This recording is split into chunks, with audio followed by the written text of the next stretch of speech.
All alderpersons are present. Thank you all for being here. Item 3 on our agenda this evening is a Pledge of Allegiance, followed by a silent prayer in lieu of invocation. I invite you to please stand. I pledge allegiance to the flag of the United States of America and to the republic for which it stands, one nation, under God, indivisible, with liberty and justice for all. Amen.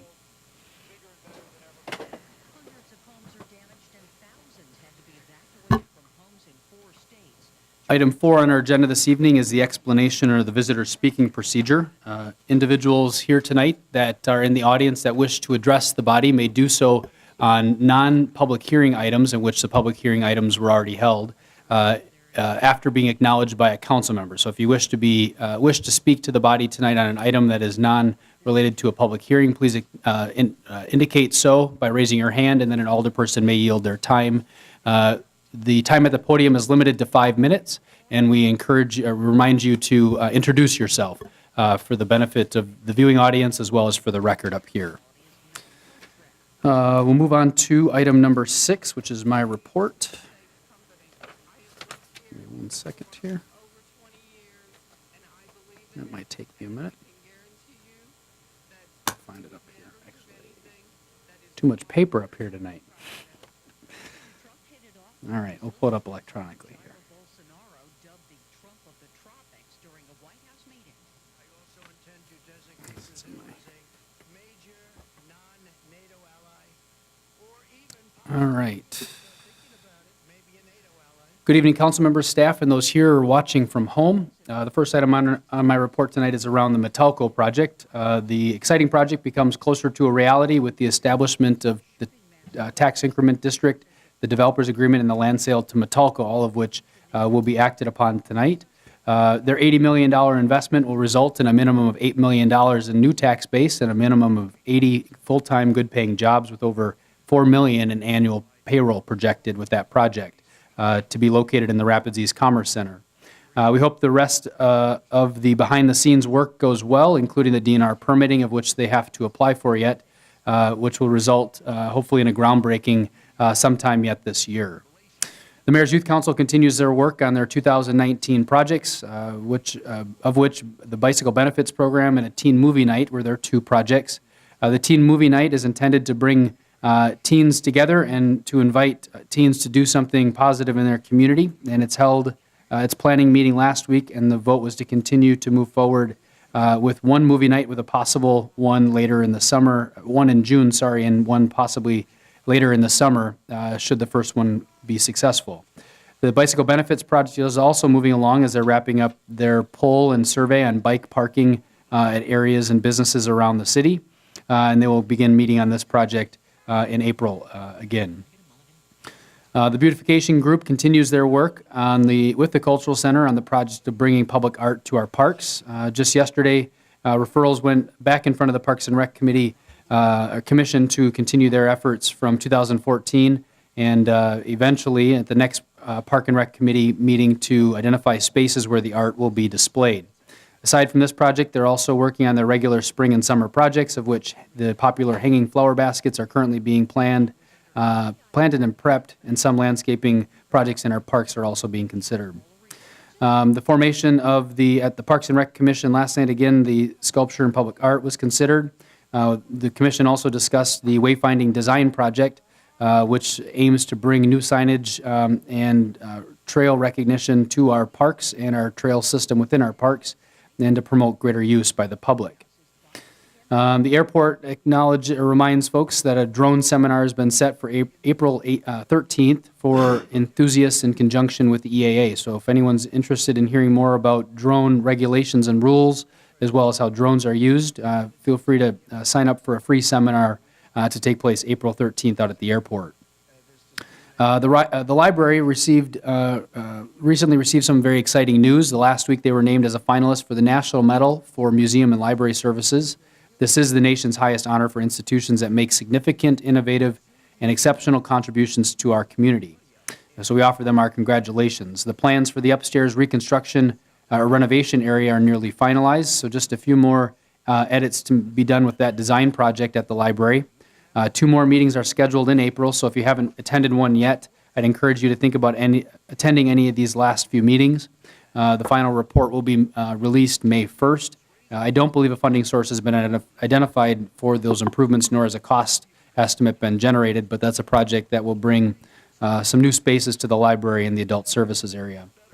On the East Grand Avenue reconstruction project, as we continue to engage with the state as an update on that project, we'll begin engaging with the businesses most directly affected by the reconstruction of East Grand Avenue. Encourage folks that are interested to check out the project information page on the city's website underneath the engineering department, which will talk about various stages as well as the extent of that project. In the area of attended, hosted, or participated, held a couple of popular Coffee with the Mayor sessions, one on March 2nd at Dunkin' Donuts, which a number of residents came to discuss the Design to Pool project, as well as other community projects to include housing projects that have been proposed or are underway in the city. A reminder of a couple of upcoming dates: March 27th at Grace's Family Restaurant in the Shopko Plaza 2 strip mall, April 10th at the Lowell Senior Center, and April 24th at the Chamber of Commerce.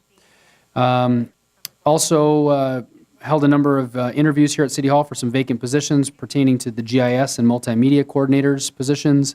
Attended the Wisconsin League Lobby Day down in Madison, where we visited with our local representatives and other representatives around the state on various road and state funding for roads and city projects.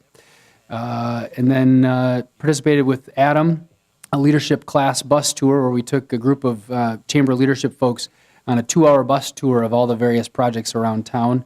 Attended the legislative breakfast last week, where our state legislators were present in front of local business and local business leaders about the various the proposals of the governor's budget and the impacts that the potential initiatives and additional funding might have to our city. Also attended the Economic Impact Summit of Pulp, Paper, and Converting Industries up at UWSP a few Fridays ago, and a couple of statistics from that I thought were worth mentioning, which brought together pulp, paper, and the like industries from around Wisconsin. The Wood County, it's no surprise, has the second highest concentration of pulp and paper producers of the 72 Wisconsin counties, and 10% of the Wood County GDP, the gross domestic product of Wood County, is from that industry. So we obviously know the dominance here to our city and to our tax base, but sometimes don't always see the comparison as it is statewide. There have also been wage improvements in that industry from 2014 to 2017, something that had been, from the period of 2000 to 2014, a lot of job losses as well as wage declines. There's actually been a positive uptick since that time. And just this morning, hosted the Project Search group for breakfast here in the first floor City Council, in the conference room, sorry. And that group is a school-to-work transition service for young adults with disabilities, which is supported in part by Aspirus. With that, concludes my report. We'll move on to item number 7. Actually, a quick reminder to tune into my radio show, my monthly radio show tomorrow morning at 10 a.m. on WFHR. Taking my calls. 5. What? Oh, sorry, I skipped the reading of the minutes. Thank you. We'll move back to item number 5, a reading of the minutes of the previous meeting, which is attachment number 1 in your packets. Alderpersons, what are your wishes regarding that item?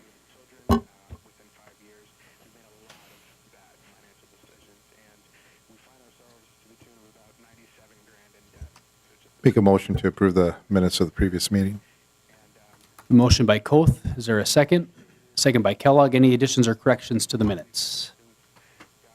Seeing no request to speak, please cast your ballots. The motion is to approve.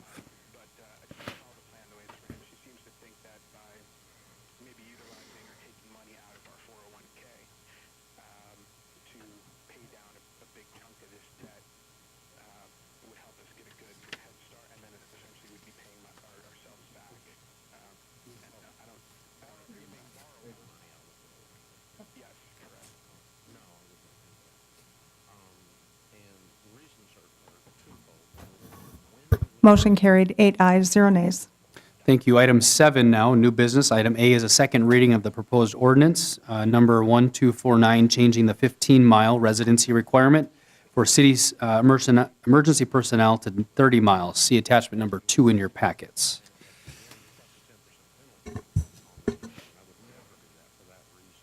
Alderperson Blazer? I'll make a motion to adopt the ordinance. A motion by Blazer to adopt the ordinance. And we'll just get the computer to recognize the motion by Blazer. You guys are good. Yep, you're good. And we'll call for a second again for the record. Motions to approve, second by Zerflu. Move into discussion. Are there any requests to speak? Seeing no requests to speak, please cast your ballots. The motion is to approve as presented.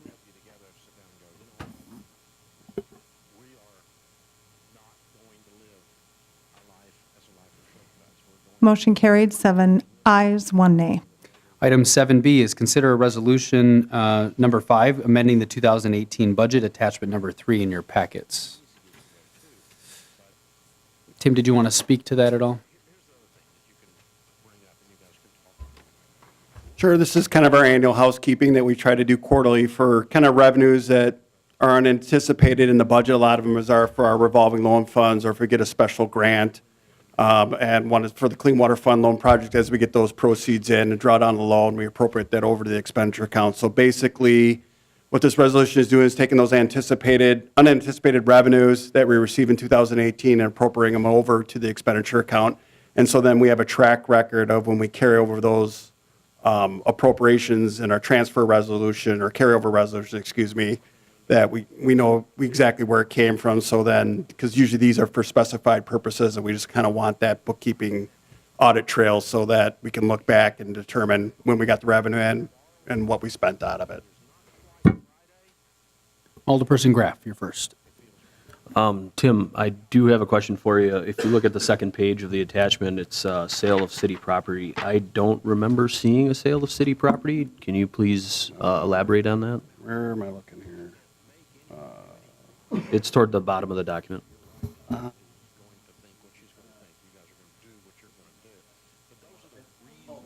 Exactly. Basically, that was sale of street department, not their capital equipment, but just items at the street department. So basically, what we're doing is we record that sale of city property, and I'm just appropriating that over into the fleet replacement account. So just to be clear, it was the equipment that they got rid of? It's not land, it's just property of the property city. and Yes, okay. it's items that they take stuff to auction periodically to clean out the garage. Other requests to speak? Seeing no requests to speak, I entertain a motion.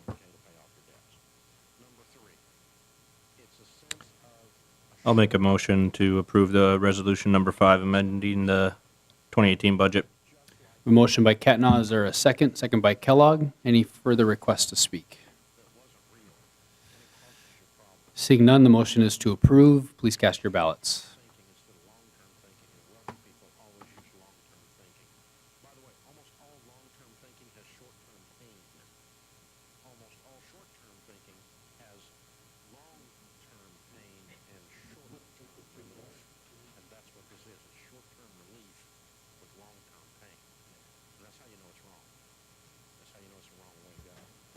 Motion carried, 8 ayes, 0 nays.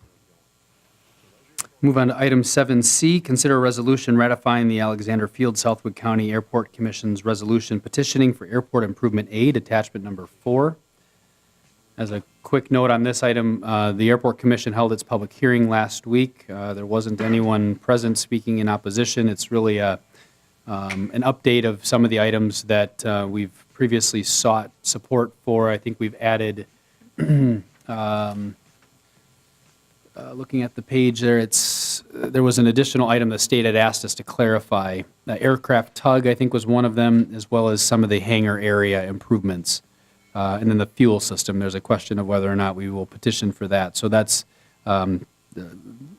basically, if we're going to petition for any state or federal aid, we have to account for that locally, and then it gets kicked up to the DOT and the rest of the agencies for consideration for state and federal funding. With that, I'd entertain a motion. Make a motion to approve. Motion by Coth. Is there a second? Second by Catna. Is there any discussion? See no request to speak. Motion is to approve as presented. Please cast your ballots.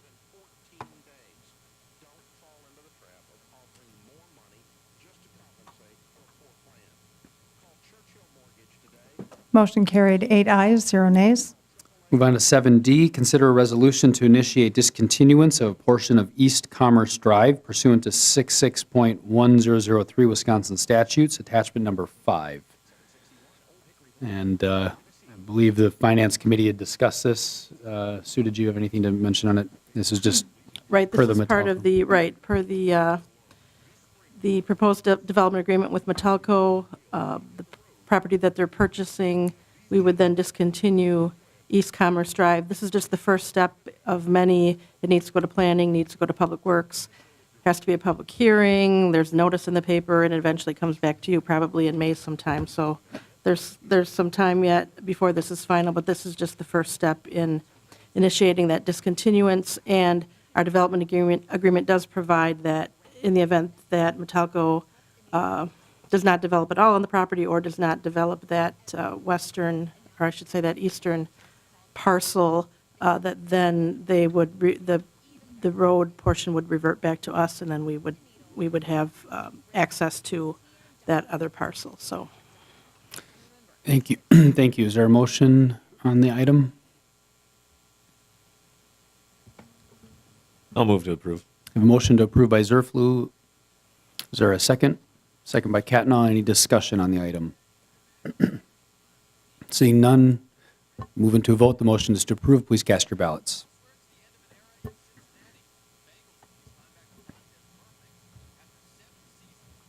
Motion carried, 8 ayes, 0 nays. Item 7E is consider an industrial service agreement with Advanced Disposal Services for leachate disposal, attachment number 6 in your packets. This is very similar to the previous agreements that have been executed with Ocean Spray and Mariani, and this is the third of 4, with Buren being the 4th, I believe, that will be coming before the body at some point here. Alderperson Graff, the floor is yours. Joe, do you have a good knowledge of this contract? And the reason I'm asking is because I'm curious about the phosphorus and where that leaves us with the legislation around phosphorus discharge into the river. Yeah, so any phosphorus that comes from this location isn't an issue because the effluent right next door to it is from Ocean Spray, which is phosphorus deficient. And so we have limits, however, in this agreement that are reasonable. And but I guess to answer your question, phosphorus from Advanced up to the limit that is allowed in this proposed agreement complements the wastewater stream from Ocean Spray. Is there a, I noticed that the testing for it is 7 days a week, 24 hours a day, so you obviously have an automated meter that gives you an accurate reading from that test site? So they're That doing is currently- 24-hour composite samples. That is currently there, or is that something that we need to add?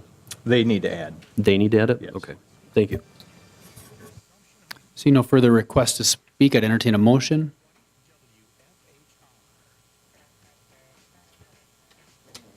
A motion by Rayom. Is there a second? Second by Graff. Any further requests to speak? Seeing none, we'll move into a vote. All in favor, signify by saying aye. Or, sorry, cast your ballots. I think it is a voice vote. I think I'd have this routine down by this item. Motion carried, 8 ayes, 0 nays. All right, 7F, consider a resolution approving the project plan and establishing the boundaries for and the creation of tax incremental district number 8, attachment number 7 in your packets. And Phil from Ehlers is here. If Phil, you'd like to speak to the item here, please.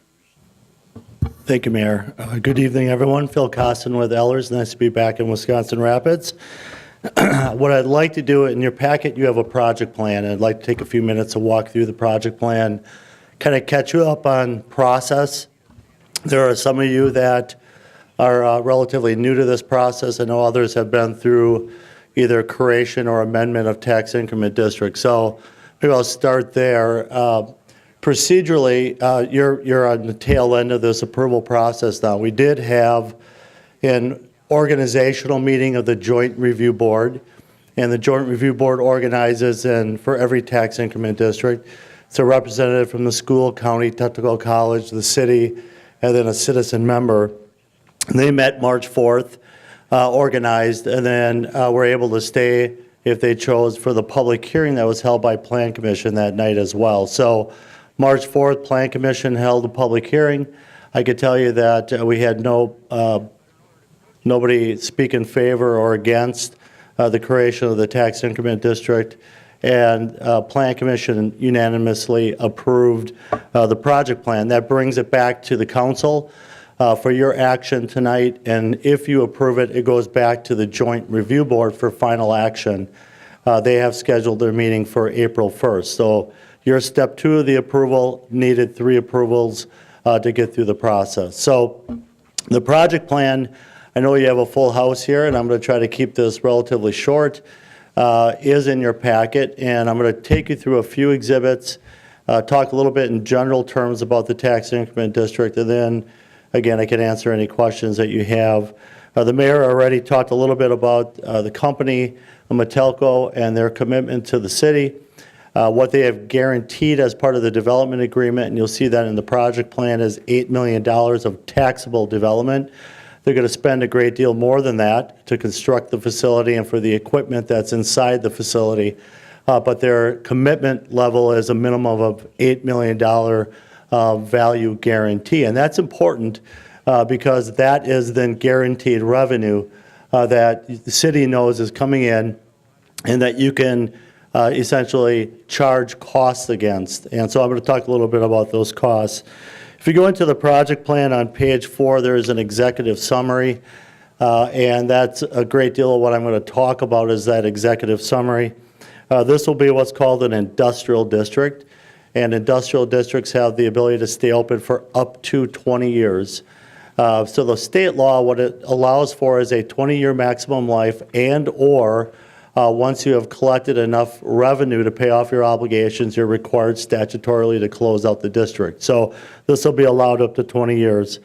This is a relatively small district. It's for the Metelco property. It's 4 parcels. There are maps that are located in here. The 4 parcels are all owned by the city, so they currently have 0 value to them. And these 4 parcels do overlay a portion of tax increment district number 6. So years back, you created TID 6 for the industrial park. This is overlaying a portion of TID number 6.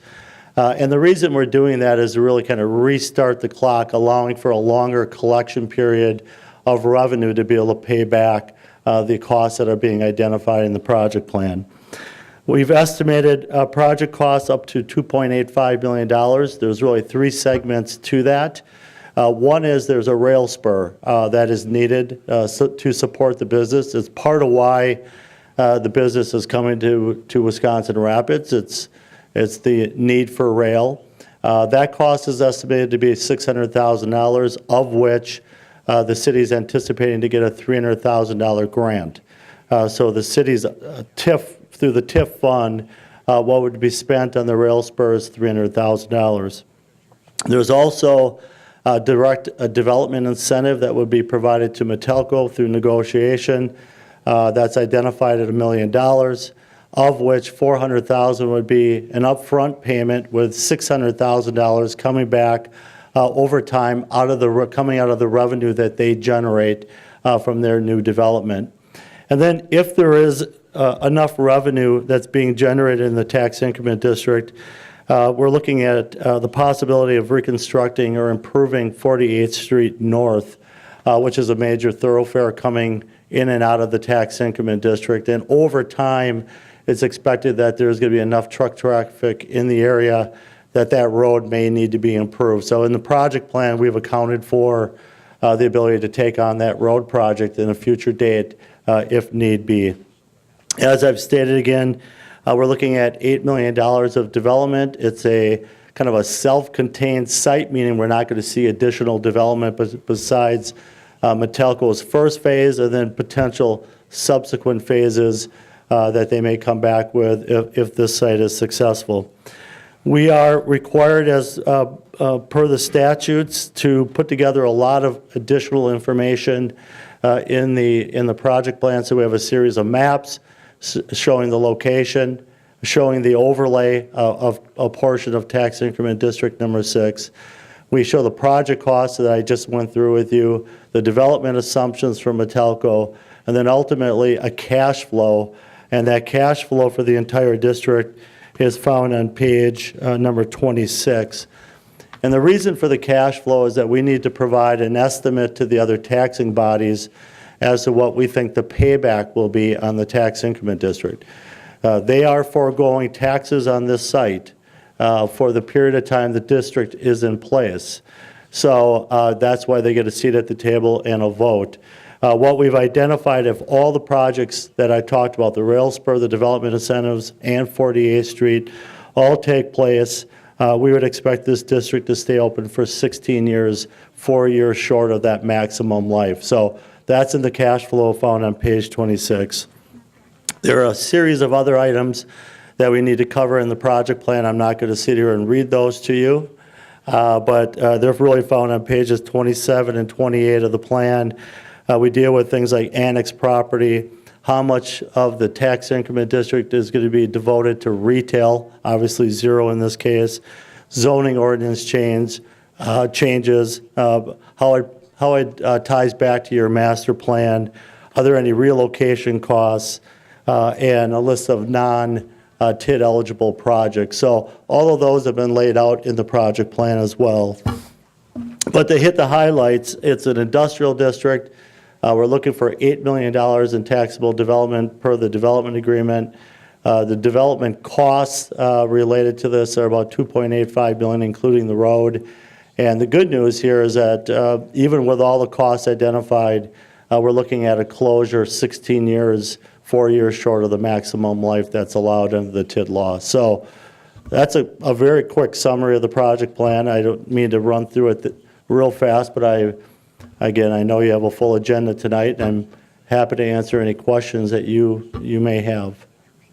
I think there was a few questions that came from the Joint Review Board regarding, level of pay, what type of jobs these are going to be. I didn't mention that. They're talking somewhere between 80 and 100 new jobs at this facility. The rate of pay is, I think, pretty substantial.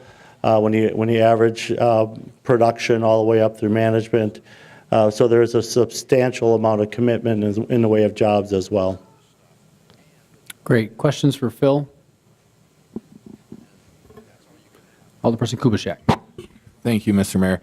I got a real quick question as far as the TID goes in terms of borrowing, especially for the rail spur. When do we anticipate the rail spur being put in? Because obviously they're going to want that day one when it's turnkey, but we're going to have to look at financing methods to do that, right? Thank you.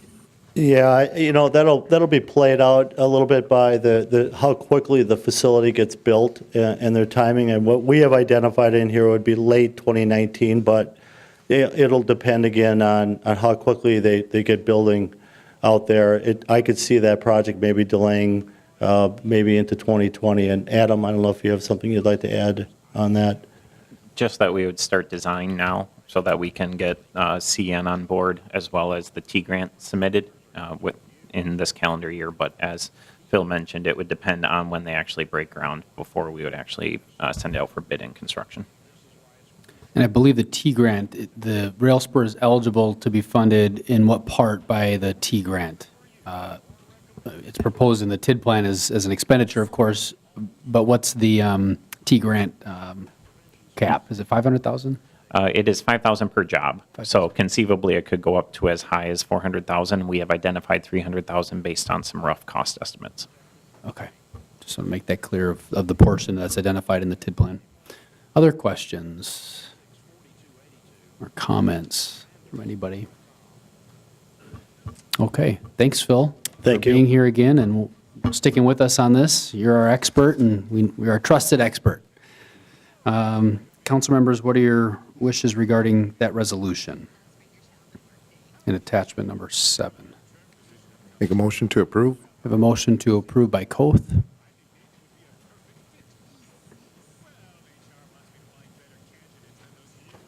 Is there a second? Second by Blazer. Move on to discussion. Are there any further requests to speak? See no request to speak, please cast your ballots.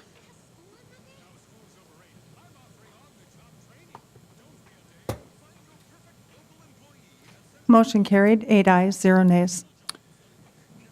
Thank you. Item G, consider scheduling a council meeting before the April 16th council reorganizational meeting. Now I'll ask Attorney Schill to just briefly explain this item here.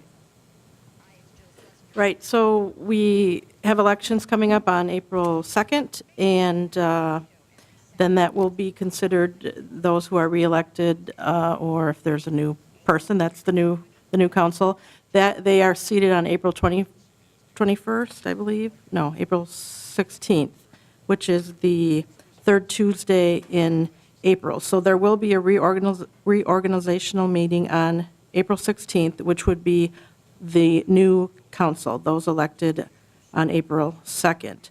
So the question is, I know in past years, council members have wanted, because the standing committees are going to meet the first or second week in April, and they have certain things on their agenda, they want to be able to have the old council vote on those items before the new council is seated.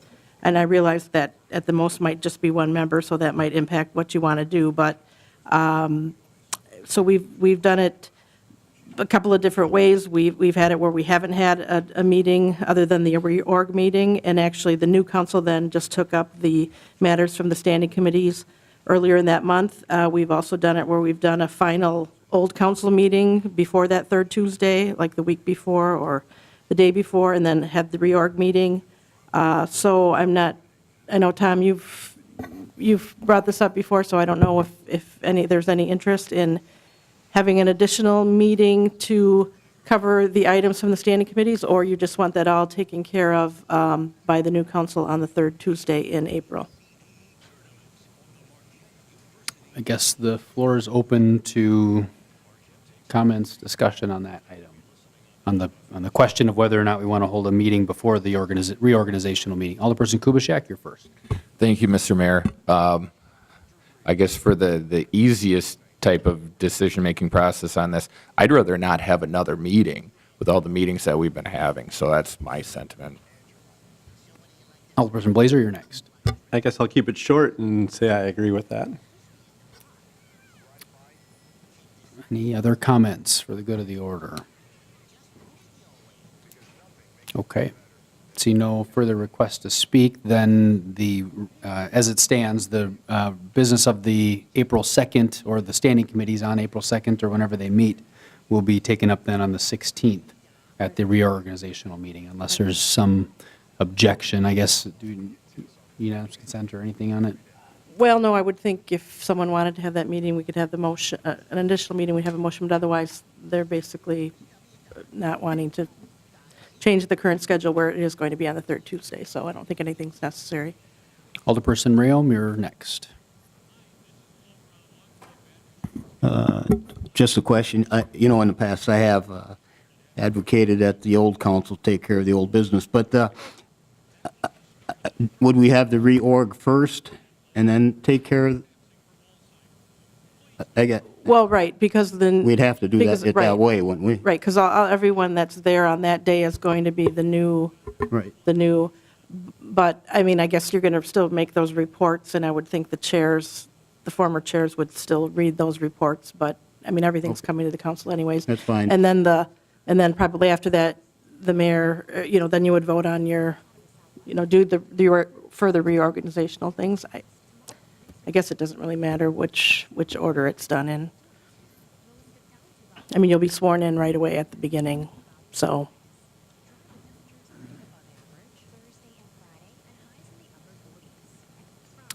See no further requests to speak, then we'll stand as is, as we just mentioned. We'll move on to item 8 is consideration for adoption, the action of the Planning Commission meeting at its March 4th meeting, and I'll just, yes, sir.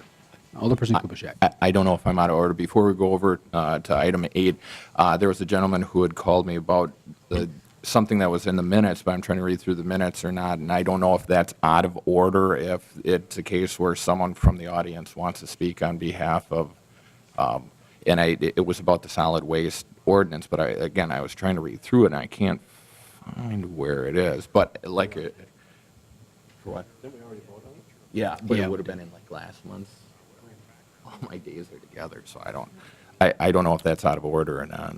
Right, I actually had talked to that gentleman before, and what I suggested is that, and I think he spoke with a few other persons, that if that item could be referred then by one of the other persons, if they believe it has merit, back to Public Works. I'm not sure exactly what on the ordinance. But yeah, that ordinance has passed and is published and is in effect, so I would just wait probably till the end of the meeting, and then if an elder person wants to pick up on his request and make a referral on it. I'm not sure if that answers your question or not. Yeah, thank you for clarification. Thank you. Okay. Thank you. Item 8, so then I'll get into the report. I think I've got it here. The Planning Commission met at 4 p.m. on March 4th, 2019, here in the council chambers of City Hall. Members present included myself, Tom Bry, Shane Burkhart, Daniel Hansen, Sue Wesley, and Alderperson Kubaschak. Member absent was Lee Tao. Staff members present included Community Development Director Adam Tagan, Secretary Joe Terry, other officials in attendance including Alderpersons Tom Rayom and Scott Kellogg. Others in attendance are listed on the sign-in sheet. I believe it's in the minutes here. The meeting was called to order at 4 p.m. Item 1 is approval of the report of the February 11, 2019 Planning Commission meeting. There was a motion by Bry, second by Wesley, to approve the report from February 11, 2019, the Planning Commission meeting, and that motion passed unanimously. Item 2 is maps and plats received. There were no other maps or plats received. Item 3, a public hearing regarding the proposed project plan, boundaries, and creation of tax incremental district number 8, which was included. There was a public hearing notice which was included, published on the 18th of February and February 25th. Public hearing was called to order at 4:06 p.m. Speaking in favor was Phil Cosson of Ehlers, describing the process and project plan. Speaking neutral was Bill Clendenning, the town of Grand Rapids, and there was no one present speaking against. Public hearing was closed at 4:22 p.m. Item 4 was consideration of a resolution designating proposed project boundaries and approving a project plan for tax increment district number 8, City of Wisconsin Rapids. There was a motion and a second to approve the resolution designating proposed boundaries and approving a project plan for tax incremental district number 8, and that motion carried unanimously. Item 5 was a public hearing on Plan 190057, Premier Wisconsin Rapids LLC. The applicant is requesting a rezoning from the R3 multifamily medium density residential district to R4 multifamily high density residential district. The subject property is located adjacent to 3411 Washington Street. The public hearing was called to order at 4:26 p.m. Speaking in favor was Chris Slater, president of Wisconsin Rapids LLC, who presented the project, and Scott Kellogg, 511 Elm Street. Speaking neutral, there was no one speaking neutral, and speaking against was Marianne Michaud, 3411 Washington Ave, I think these all speak Washington Street, apartment 306. Mike Hittner, 981st Avenue South. Karen Steiner, 3411 Washington Street, apartment 102. And Jamie Ronatuski, 3731 Washington Street. And then there was a written objection which was included in the record. The public hearing was closed at 4:40 p.m. Item 6 was action on Plan 190057, Premier Wisconsin Rapids LLC. There was a motion and a second to approve the plan to rezone from R3 multifamily medium density residential to R4 multifamily high density residential district located adjacent to 3411 Washington Street. A roll call vote was requested, and in a roll call vote, Alderperson Kubaschak was voting in the negative, Burkhart in the affirmative, Bry in the affirmative, Hansen the affirmative, Wesley the affirmative, and myself was an abstention. The motion carried 4-1-1. Item 7, Plan 190058, Premier Wisconsin Rapids LLC. The applicant is requesting site and architectural review for a proposed multifamily development. The subject property is located adjacent to 3411 Washington Street. There was a motion by Wesley, second by Hanson, to approve the site and architectural review for a proposed multifamily development located adjacent to 3411 Washington Street, consistent with the conditions recommended by staff as follows. Revision to the landscape plan to include additional landscaping adjacent to the paved areas on site consistent with the zoning code. A photometric plan shall be developed and submitted to staff for approval, for review and approval in accordance with Article 18 of the zoning code.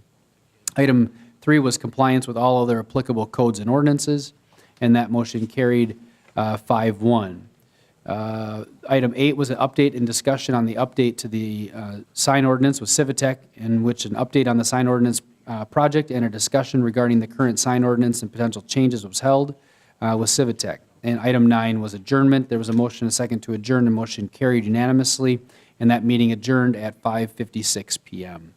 And important to note, as we just passed with our last zoning code, that all evidence was presented and then acted upon following the, or through the public hearing process and concluded at that Planning Commission meeting. So with that, I'd look for a vote on the Planning Commission minutes. Sorry, a motion. Did I say vote? A motion, I'm sorry. I'll make a motion to approve the Planning Commission's meeting minutes. We have a motion by Catna. Is there a second?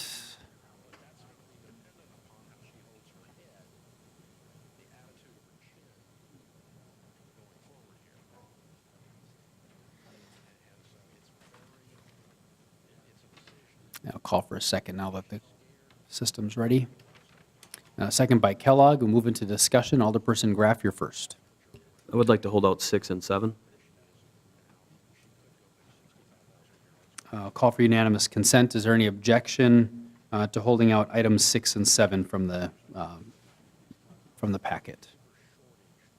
Hearing no objection, those items will be held out. So that leaves the balance of the report.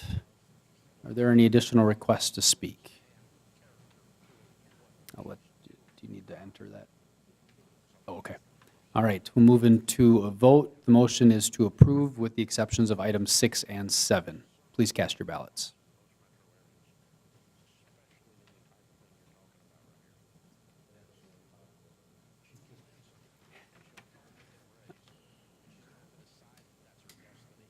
You can read them.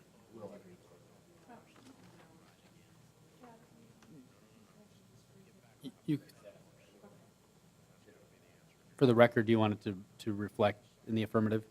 Okay, we'll get that for the record. Motion carried, 8 ayes, 0 nays. All right, that leaves items 6 and 7 from item number 8.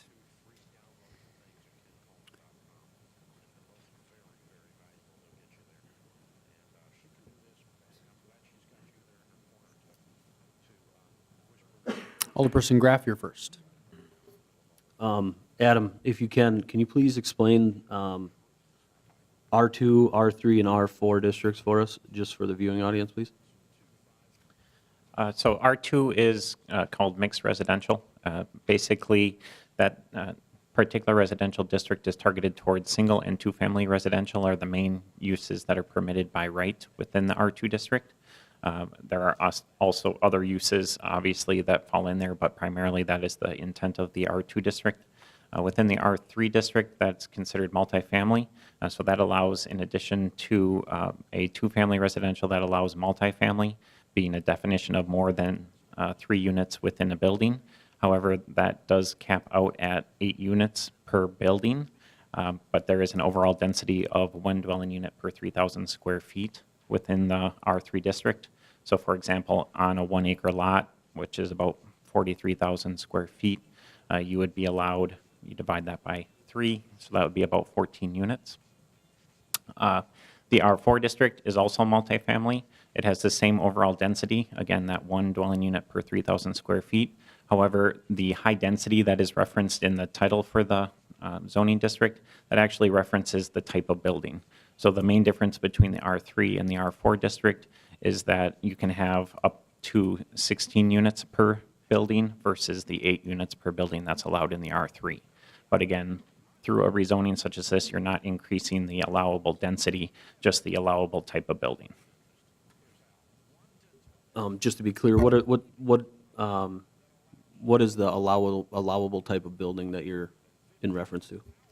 I guess it would be the number of units that are within one contained building.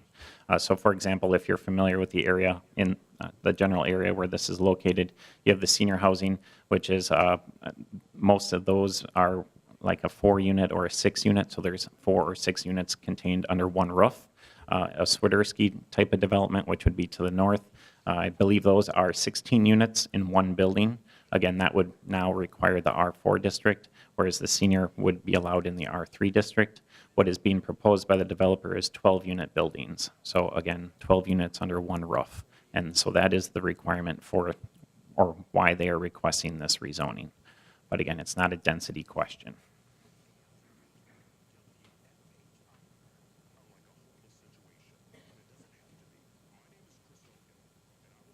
Just for clarification, so it's not a density issue, no matter what, between R3 and R4, it's the same amount of apartment buildings, it's just what's encapsulated under one roof. R3 is only 8 max, R4, they could have up to 12? Correct. Yeah, so the total number of units does not change, meaning they're proposing 48 total units. Within the R3 district, which is what is zoned today, they could put 48 units on that site. They would just have to be 8-unit buildings. They want to do 12-unit buildings, 4 of them for the 48 units. So again, that's the reason for the rezoning. Alderperson Kubaschak, you're next. Thank you, Mr. Mayor. I'll give a quick, brief explanation why I voted no. Someone asked me, and I said, all right, I'll clarify. The reason why I voted no at Plan Commission was, and it's kind of interesting because being a union iron worker, I've been accused of being anti-business in town. And I'm not anti-business. I'm pro-resident, and I'm pro-resident of the people that are currently living here and that have lived here for a while.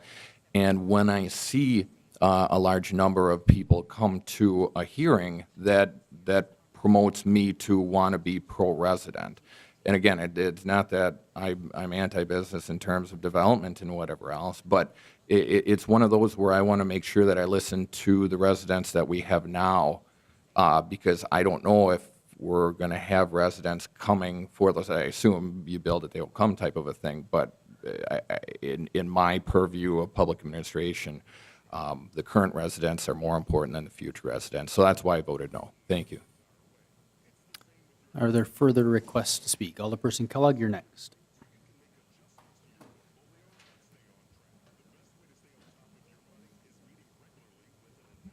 At the hearing, I spoke in favor of this project, and I spoke in favor of it as a citizen, but now I'm speaking in favor of it as an alderman. I've been involved with 2 hearings with regard to 2 multifamily complexes that, in my opinion, should have been voted through. But a few residents showed up, and it seems to me we need multifamily residences, but in somebody else's neighborhood. That's the mindset that we have. And I think we should listen to the people that live in that community. But when you make a plan, you can also make it conditional. You can determine the number of berms, the distance from the sidewalks, the exit onto what street. I mean, there's so many conditionals that hopefully would address the needs for those particular people. And in the last 2 years, a year and a half, I've been involved with a committee from the Housing Health Department, and they're going to be publishing a report in probably 6 months or 8 months or whenever they republish it.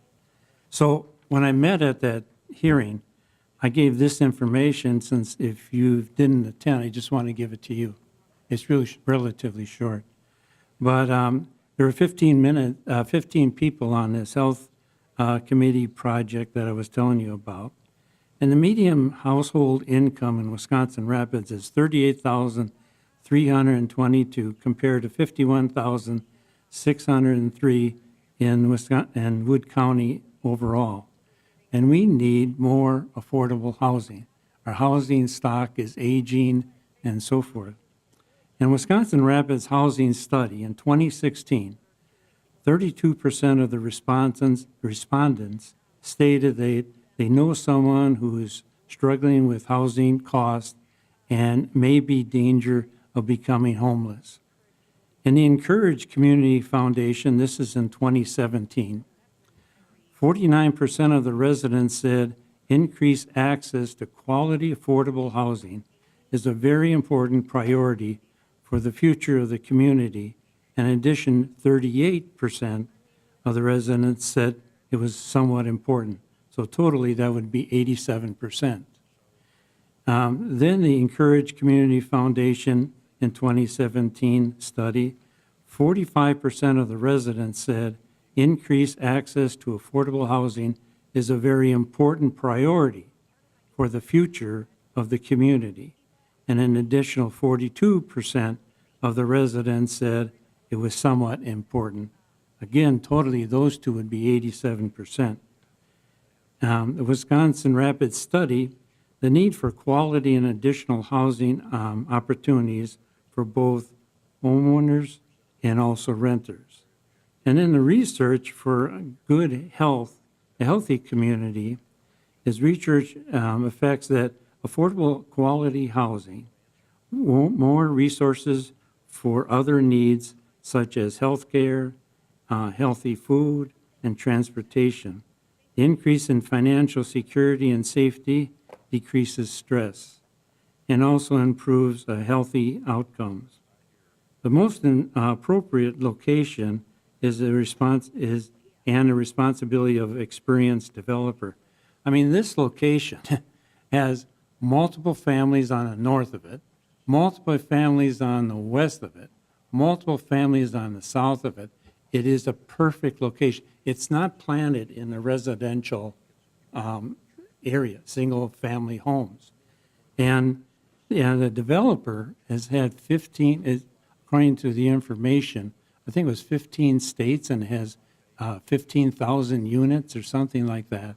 I might be wrong on that statistics, but it's not their first rodeo. And they're going to have an office right in that complex to deal with any issues that could surface. And it's not an absentee landlord. And we need these new quality homes. And my point basically is, if this development is not approved, then what development would be approved? I mean, it's just perfect for that location, in my opinion. And if this development is not approved now, then when will we create these developments? Because in our research, we're finding we need them. I don't know, maybe Adam, if you could speak more about the Wisconsin Rapids study and how the aging homes and so forth, or why we actually need probably 2 more developments outside of this one. I don't know. Can you speak to it? Sure, I'm just bringing up my housing study so I get the numbers right this time. As some of you are aware, in the course of 2015, the city completed a housing study and needs analysis to try and determine what the current state of housing is and what the future needs of housing were. Within that study, albeit it's already aging and needs to be updated in the next couple of years, but in that study, over the course of the next 10 to 15 years, that recommended a low of around 130 units to a high of approximately 180 units of just multifamily housing in apartments, which would be this style. It recommended an additional, again, low end of around 80, high end of about 110 townhome style development, and that would be similar to the Cranberry Creek townhomes that were just recently constructed. And then also the establishment of additional single-family homes. And again, that ranged from on the low end of around 160 to a high end of approximately 250. So those were the recommendations of the housing study, basically targeting that although we have housing within the city, obviously there is a need for new housing. The other item that I would note is the vast majority of housing within the city is pre-1970, because we are an older community. So new housing, quality housing is also a need and a recommendation for the housing study. And I guess one of the concerns I have when you talk about Reggie and economic development, we have Metallico, How are we going to attract new companies to Wisconsin? I have friends that live, that work in Wisconsin Rapids, live in Plover, spend their money in Plover, live in other communities, Marshfield, whatever, because we don't have the housing that they want in this particular city. So it seems to me this is a perfect development. Like I say, surrounded by other multifamilies. It's not plopped in the middle of a residential area. And if we don't approve this, and we have the need for more housing, and we're going to attract more business, that's what we keep talking about, and we do have a fantastic company coming in, then when are we going to get this housing? And I say now, and that's why I'm strongly in favor of it. And I understand concerns people have, but they can be addressed with the developer. So. Alderperson Blazer, you're next. Well, I started out disagreeing with Mr. Kellogg, because we can talk about 17th Avenue, and that's done and over with. However, I do agree that this is the ideal location for use of this land. The reason why I pushed my button to speak, though, was I wanted to ask Alderman Kubaschak, and I have to apologize because I did not get a chance to view this meeting. I did take a phone call, a message was left regarding safety concerns with this project. And I guess I'm kind of curious as to the other people that were speaking against it, what their concern was.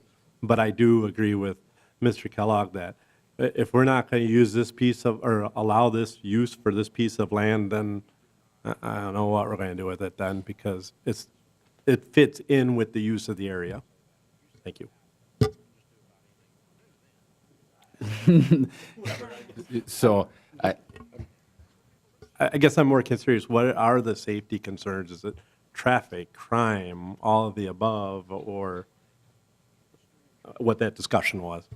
I guess since the question was posed to me, I will initiate discussion on this, but I don't want to put words in anybody's mouth, although I do believe that there may be at least one person in the attendance that could speak to that, if that's possible. It can be or it can't be, or people, they can't, I'm sorry. In terms of a public hearing, what we had before was evidence being produced. But if it's to rehear the same evidence, is that allowable or not? I'm just. No. And we're kind of veering into, by your statements, you're kind of veering into testimony and evidence yourself, so I guess I would just caution you on that. I'll withdraw my question, and I do believe that I agree with Mr. Kellogg. Okay, we'll move on to Alderperson Koth. I think you're, sorry, Alderperson Katnow, then Koth. I gotta get my colors right there. Thank you. I'm also strongly in favor of this. I was strongly in favor of the previous project for all the reasons Alderperson Kellogg stated. We have a need for growth. We are growing, and we need places for these folks to live. I know I got friends who are looking at moving back to the area, and when they come take a look at the apartment housing or the housing available for rent specifically, that they end up choosing to move to Plover or other areas just because of lack of quality or lack of quantity. And so I think this is a need. I think, as has been stated, it's a perfect spot, and so I am also strongly in favor of this. Alderperson Koth, you're next. I know we can still continue discussion, but I was just going to put a motion on the floor to approve items 6 and 7 from the Planning Commission. A motion to approve by Koth. Is there a second? Second by Katnow. Is there any further? Alderperson Graff, you're next. I will actually speak on this, and I'll try to make this quick for everybody that's out in the crowd and people listening at home, and also for other aldermen. What I heard, let me start out this way. So I went to a seminar with USDA. USDA has programs available for single-family homes as well as high-capacity apartment buildings. The one thing that I had concerted my concern about was the fact that our housing market, it is aging. But are you going to come work in Wisconsin Rapids and live in an apartment building? What I'm interested in, and which is what USDA actually has available, is single-family homes, upgrading single-family homes and such like that. So we talk about aging housing, we talk about affordable housing, but we never talk about keeping families here. So that's my issue. My issue is we want people to come and work in Rapids and stay in Rapids and not come to live in an apartment and then do what? Leave? I mean, the promotion of more apartment buildings, and it's funny because I actually called Swiderski just to make sure that my facts were straight, and they have vacancies right now. We have plenty of housing, no different than any time I've ever made a statement about housing, is I actually agree with increased housing, but I agree with single-family increased housing and promote a community feel, not necessarily shop at your local, apartment buildings and that kind of stuff. The other concern, and I will speak for Mr. Blazer, on Mr. Blazer's comment about public safety, is we had went through this with the 17th Avenue development, in which I had asked various people in the community about safety and amount of calls that the police department yields in high-capacity apartment buildings. Obviously, that raises a concern, and I'm asking the council is if we are willing to increase the amount of high-capacity apartment buildings, are we willing to increase the amount of police officers that we have in the community? We can't keep putting apartment buildings, the one on 2 Mile, the one on 16th Street, Swiderski on the west side of town, all the development around 48th Street and Washington Street and everything like that.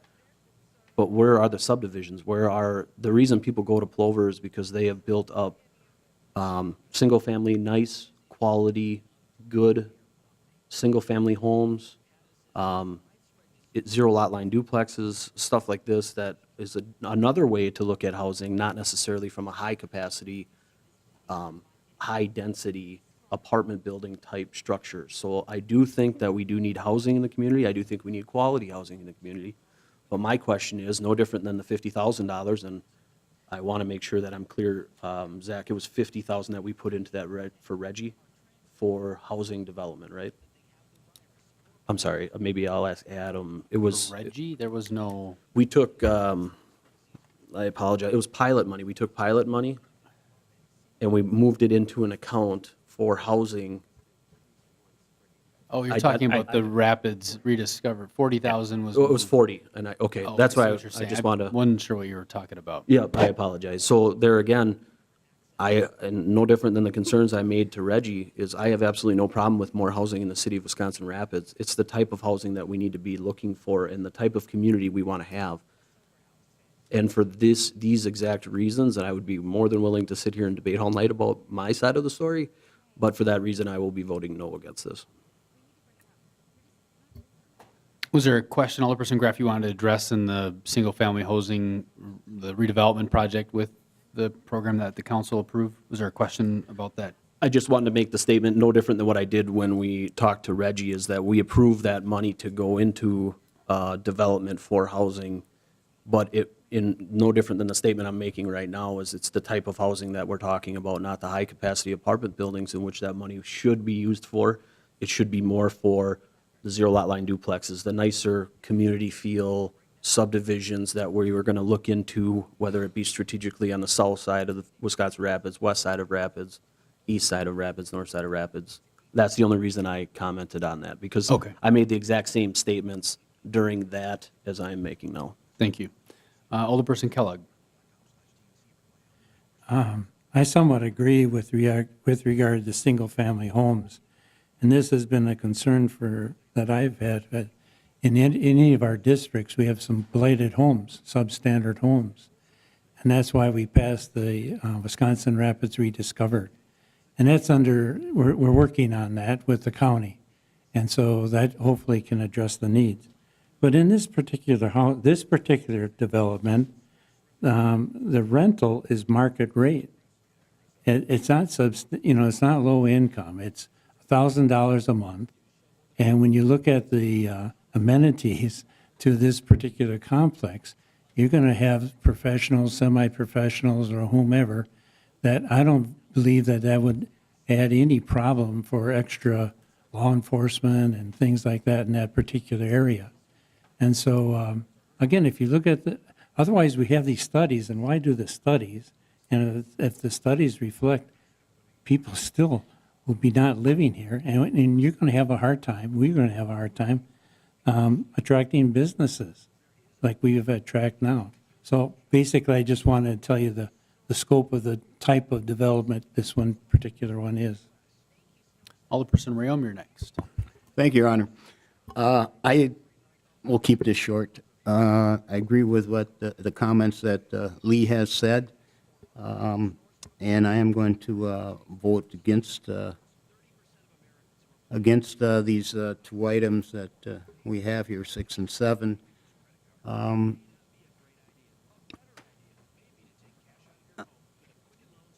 What Alderperson Kellogg has stated,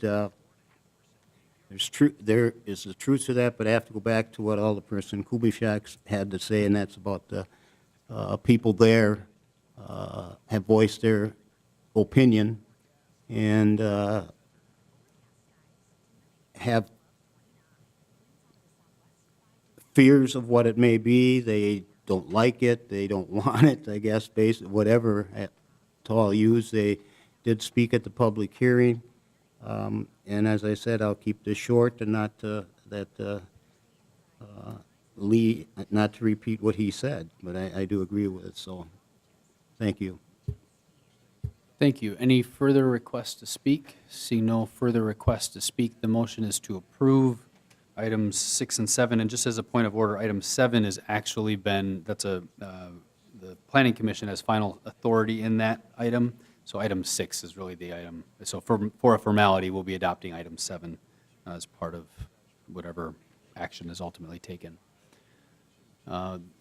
Please cast your ballots.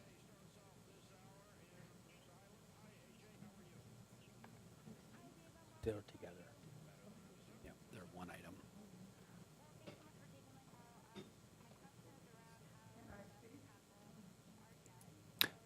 Marianne, the public hearing, as I think I indicated to you on the phone, was held the other day at the Planning Commission meeting. So tonight, there wouldn't have been a means for any additional comment to the body. Thank you. Motion carried, 5 ayes, 3 nays. Item number 9, consider for adoption the actions of the standing committees of the Common Council as follows. So item 9A, the Finance and Property Committee. So I'll go to Alderperson Zerflu. Thank you, Your Honor. There are 2 reports today. The Finance Property Committee met at 5 p.m. on Tuesday, March 5th, 2019, in the first floor conference room at City Hall. Also in attendance, Alderperson Graff, Rayom, Kellogg, Adam Tagan, Jennifer Gossick, Brian Landowski, and Tim DeSorsi. A list of others in attendance is on file in the clerk's office. Item number 2, review and consider for approval a contract not to exceed $12,000 from Omni Resources Incorporated to conduct an IT environment assessment and assist in determining information technology priorities. There was a motion and a second to develop a request for proposal for an IT assessment upon the hiring of the open IT lead position. That motion carried unanimously. Item number 3, review and approve release of the request for proposals for recreational and downtown wayfinding signage designs. There was a motion and a second to approve a request for proposal for recreational and downtown wayfinding signage designs. That motion carried unanimously. Item number 4, review and consider for approval a request from the Wisconsin Rapids Rafters that they be permitted to install a concrete pad for a new walk-in cooler and install asphalt in the picnic area at the Rafters' expense. Per the lease agreement, any improvements exceeding $10,000 need to be approved by the Finance Property Committee. There was a motion and a second to approve the request from the Wisconsin Rapids Rafters to install the concrete pad for the new walk-in freezer and the asphalt in the picnic area at the Rafters' expense. That motion carried unanimously. Item number 5, consider for approval resolution number 5, amending the 2018 budget. There was a motion and a second to approve resolution number 5, amending the 2018 budget. That motion carried unanimously. Item number 6, consider for approval a Class B liquor license application and a Class B beer license application for Houdini's LLC, James Conley agent, doing business as Houdini's for the premises located at 2010 Chestnut Street. There was a motion and a second to approve the Class B liquor license application and Class B beer license application for Houdini's. That motion carried unanimously. Item number 7, consider for approval a Class B liquor license application and Class B beer license application for Aaron's Wines and Steins LLC, Aaron Jennings agent, doing business as Aaron's Wines and Steins for the premises located at 160 First Street North. There was a motion and a second to approve the Class B liquor license and Class B beer license application for Aaron's Wines and Steins. That motion carried unanimously. Item number 8, consider for approval a temporary Class B beer license application for Heart of Wisconsin Chamber of Commerce Incorporated, Angel Whitehead President, for a business after-hours event at Our House Senior Living, 2941 16th Street South, on March 11th, 2019. There was a motion and a second to approve the temporary Class B beer license application for Heart of Wisconsin Chamber of Commerce Incorporated, Angel Whitehead President, for a business after-hours event at Our House Senior Living. That motion carried unanimously. Item number 9, consider for approval a temporary Class B beer license and Class B wine application for Friends of Rapids Music, Connie Tomsky Faville President, for Friends of Rapids Music Festival, Robinson Park, on June 22nd, 2019. There was a motion and a second to approve the temporary Class B beer license and a Class B wine application for Friends of Rapids Music. That motion carried unanimously. Item number 10, audit of the bills. There was a motion and a second to approve check numbers 75654 through 76055 and manual checks 66016 through 66031. That motion carried unanimously. Item number 11, beverage operators licenses. There was a motion and a second to approve beverage operators licenses on file in the clerk's office. That motion carried unanimously. Item number 11, set next meeting date. The next meeting of the Finance and Property Committee will be Tuesday, April 2nd, 2019 at 5 p.m. Should be noted that's a regular meeting. Item number 12 is adjournment. There was a motion and a second to adjourn. That motion carried unanimously. The meeting adjourned at 5:40 p.m. And I'll make a motion to approve the report. We have a motion to approve the first report by Zerflu and a second by Katna. Alderperson Graff, you're first. I would like to actually hold out item 3.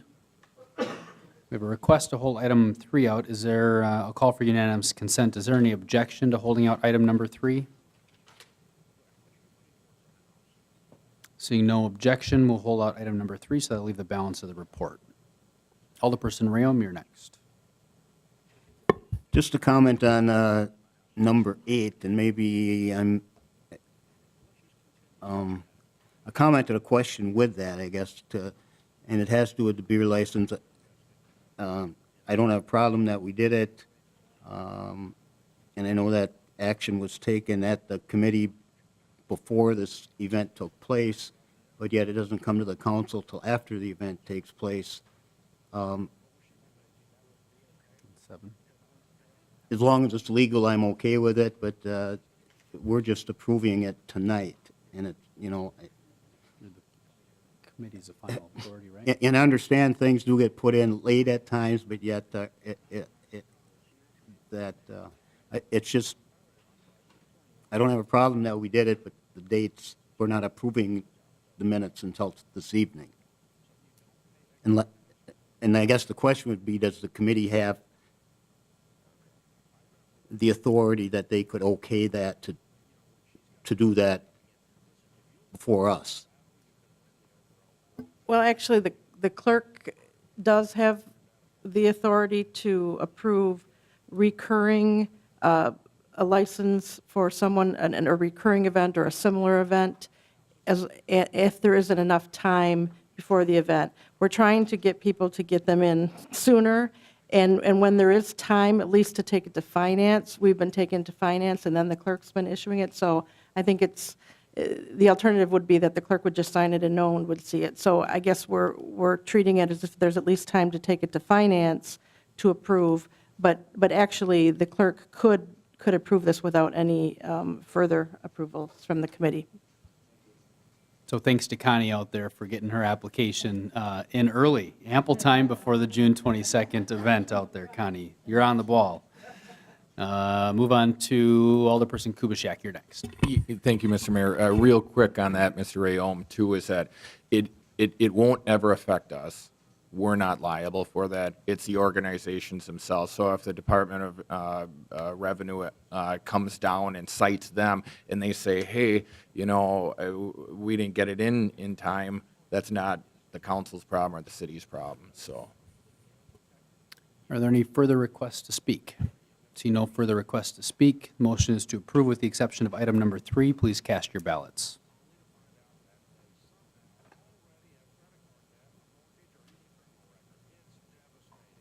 Motion carried, 8 ayes, 0 nays. Item number 3, which is the review and approval of release of the request for proposals for recreational and downtown wayfinding signage designs. Are there any requests to speak? Alderperson Graff, you're first.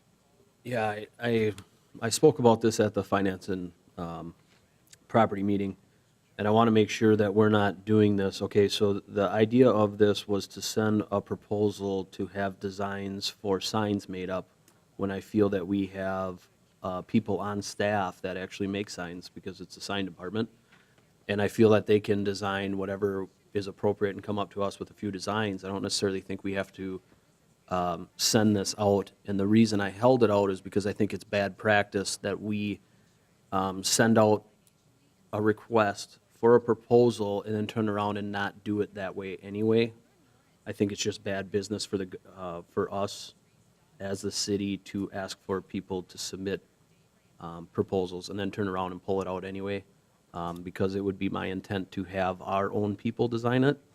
And the main reason I had for that is last week I was actually in Miami, and anywhere from southeastern Florida to southwestern Florida. So I paid especially careful of attention to all the different signs, because through the Everglades they have all kinds of recreational parks and trails and everything else. And they're pretty simple. I don't see any heartache over the design for a sign when I still think we pay people to do this, and I don't think that it would be proper for us to send out a request for a proposal when I think our guys should do it. Alderperson Blazer, you're next.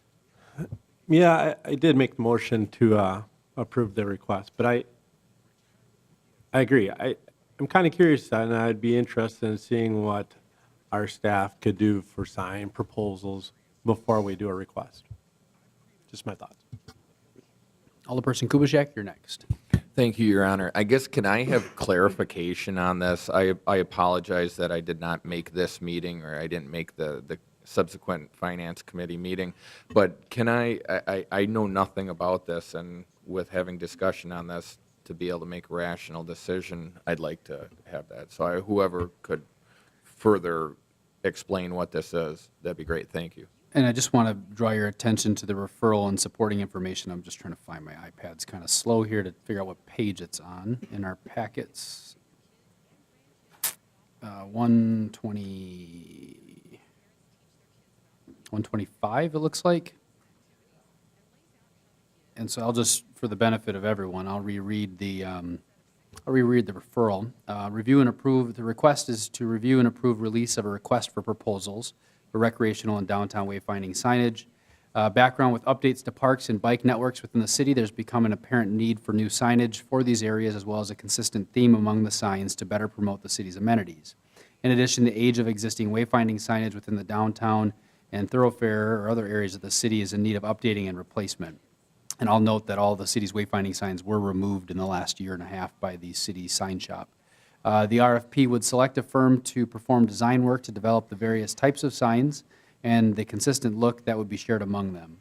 Examples would be bike path signs, park entrance signs, downtown parking signs, and wayfinding signs. Options available are to release the RFP or choose not to move forward with the project. And the staff recommendation was approve the release of the RFP with the understanding that approval of a proposal will come back before the committee and the council. The action staff was requesting was the approval of the RFP for recreational wayfinding signage designs.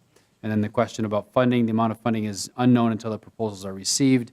And then to date, and was noted by the Public Works Superintendent last fall, and I found my notes from that meeting, since I didn't have them at the Finance Committee meeting, it was a statement that there was a street department and park and rec outlay budget for sign updates could be available. And then there was a mention that carryover funds from 2018 may be utilized if additional funding is required. So that's the referral, and then the RFP follows. I will not read the RFP. I'll spare you all of that because I hope that you all took a chance or took a minute to read the RFP. Joe, do you want to respond to the sign shop capacity question and capability related to design? Sure, and so I think it's important to understand the concept of what's being proposed here. If you recollect, in most of our parks, we had a brown wooden sign with a routed simple letters that were painted yellow, simple, similar to a lot of the old county-type signs. Those have rotted and have fallen apart.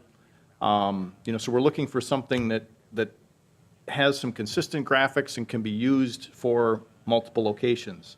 As far as our staff's capabilities, another example, the downtown wayfinding signs that have since been removed, our city staff didn't do the design of the top part of those, the graphic part.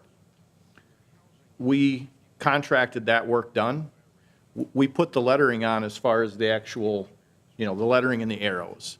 Our staff is capable of street signs, normal traffic signs, and then lettering on signs. So if we have a parking lot sign, for example, that has the Wisconsin Rapids Splash logo on it, we'll have someone else do the logo part of that sign, leave the bottom blank, and we'll perform that work. So we're not set up to do graphics art design, nor are we set up to do, develop or actually make signs that have a graphic art portion of it. So, this project is to get ideas or proposals for ideas for that graphic artist component, so that we can have some similarities between our downtown wayfinding, our bicycle areas, our parks, to evaluate that. And then when it comes time to order signs and make signs, I would anticipate that there will be, we may order blanks from a vendor, maybe a local sign shop, that has the graphics portions on, and then we may do the lettering itself. I'm not sure if that helps kind of paint the picture of what our capabilities are, but to make something that's effective other than a simple green sign with lettering on it, we would need to get some outside assistance. Adam, did you want, I was going to ask if you had anything to add to your question, Alderperson Kubaschak, if there's anything, or if Joe covered. Okay. You want me first, or? No, I was just wondering if you had anything to add based upon Alderperson Kubaschak's question. Real quick, just to add to that, and as far as from hearing that this is kind of more of a project type of a thing, interestingly enough, Mr. Kellogg at the last Public Works Committee meeting, regular Public Works Committee meeting, not the special one, talked with us about a particular venture that UWSP had with our downtown, with our 8th Street corridor, and how wonderful, and it was crazy how Mr. Kellogg's face lit up when he was talking about this, and I wish I would have been invited to that, because I think that I would have really been excited about that. And it isn't necessarily in terms of sending out an RFP for firms to do it, and again, is that anti-business type of thing, but I'd love to see a collaborative project like that if we could have the UWSP program or whatever, economic development or something that we can work with, and then parlay that with our sign shop as well. And if we did order blanks and with the template on there, that's fine. We got to do it anyway. But instead of having a professional firm do that, having kind of a personal touch with, and I'm biased because I teach class as well as continuing my education, it seems, all the time. But it's something where that's this type of experience in a classroom, especially maybe even a grad program, is priceless for the students in that class, and it can definitely benefit our community as well. And like I said, when Mr. Kellogg had talked about that previously, all the different possibilities that we could have for different college programs, whether it's at the tech school or whether it's at the university, doing this instead of having some firm that may not have that I guess local touch with that. So there's my that's my 2 cents with this, so thank you. Thank you. Adam, did you want to speak at all? And we've got some other folks in the speaking order if you didn't want. No, the only other thing I will add is, in addition to a design study, this is also so that it would basically create the specifications for the different types of signs. So in addition to the artistic layout of it, it would also be looking at what materials are appropriate, what size, density, all those type of things. So if and when the city decide to move forward with creating those signs, all that work would be done so that we could just send that out to a sign vendor and we would know exactly what we're getting. And I would just offer, in the scope of work in the RFP, one of the components that will require a lot of work between perhaps our GIS folks, engineering, park staff, as well as maybe some outreach on boots on the ground, will be identifying locations and the routes for these types of things. I don't see it quite specified to that extent that the firm will do that, that's actually a item, there's a lot more additional work that administratively will need to happen in order for the project to get underway. So I just want to draw your attention to that scope of work, because I believe it's quite narrow. I don't think we're not asking for them to come in and solve our problems. We need someone to help with the design portion of it, and then the specifications, as Adam just mentioned, and then we proceed with where we want these, and we're going to install them and all that sort of thing. So, Joe, did you have anything additional? Yeah, I was just going to mention with requests for proposals, we could solicit the University of Wisconsin-Stevens Point to submit a proposal as well through the graduate program. And there's nothing here that would exclude anyone from submitting a proposal. Exactly. Yeah. We'll move down our speaking order, and then staff can weigh in if there's other questions. Alderperson Rayom, you're next. Thank you, Your Honor. Thanks, Thad, for reminding me. Alderperson Kellogg, when he did talk about it that evening, his eyes did light up with that. But thank you. My comment at first was, and it's going to be just that I happened to go to the Park and Rec last night, and they had an item on the agenda, number 7 on theirs, and that is the introduction of recreational wayfinding projects. And the reason I wanted to just comment on that is that we're talking about RFP and everything else, and yet, signage, and which would include directions to parks or however it ends up to be. But here, Park and Rec was just getting this last night as an introduction to this, and it seems like they missed the train, maybe, that the thing's already been put into motion, and now it's to try to catch them up to where we're going, and yet Park and Rec, signage for that is a big thing. So it seems that the discussion that took place was fine and great in that, but it just seems that it came somewhat after the fact.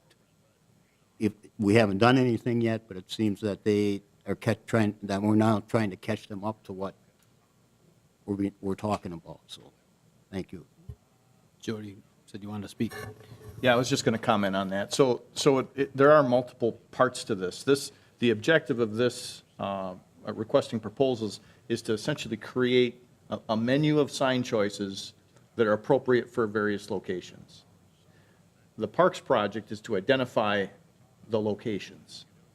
And whether it's Parks wayfinding or other wayfinding, when it's determined that these are appropriate locations for these types of signs, this scope identifies, here's our menu that we would select, we'll select these signs for our bike trail and these signs for our parks entrance areas based on the park. So it really is 2 separate items, and it's appropriate to look at them separately. Alderperson Kettenau, you're next. Thank you. I'll keep it short. So the one thing I would just say is I think that our parks and trails are one of our biggest assets in the community. I think investing in them a little to make them look nice is a great idea, and this is only opening up ideas for that. It's not necessarily we're spending the money right now. I know we could do street signs. It sounds like that's what our sign shop will be capable of, but I feel like with the beauty we have in our parks and trails, they need a little more spice than necessarily a street sign. And the fact that we've gone a year and a half, to me, is long enough. So I'm definitely in favor of this. I hope we can see this go through and hopefully get some nice signs out there. Alderperson Kellogg, you're next. Just to capsulize what I said at Public Works, Stevens Point had a project where they call it a capstone project, where students are involved with urban and development and so forth, and they took A Street as a capstone project, and they had approximately 4 or 5 groups that came into Wisconsin Rapids from different locations to get their impression of Wisconsin Rapids. And then they, at this meeting, I was impressed, they had, maybe I'm exaggerating, but 40, maybe 40 or 50 students from different levels, from freshman, junior, and so forth. And the seniors took charge of the discussion at the tables. And hopefully from that project, they'll come to Wisconsin Rapids with some recommendations. But on the point with regard to signage, I remember I was part of a group, it might have been from the Convention Visitors Bureau, and possibly the mayor's beautification, but we looked at entrance signs, and we have some beautiful entrance signs that we have now, 3 of them, and hopefully a 4th one in the future.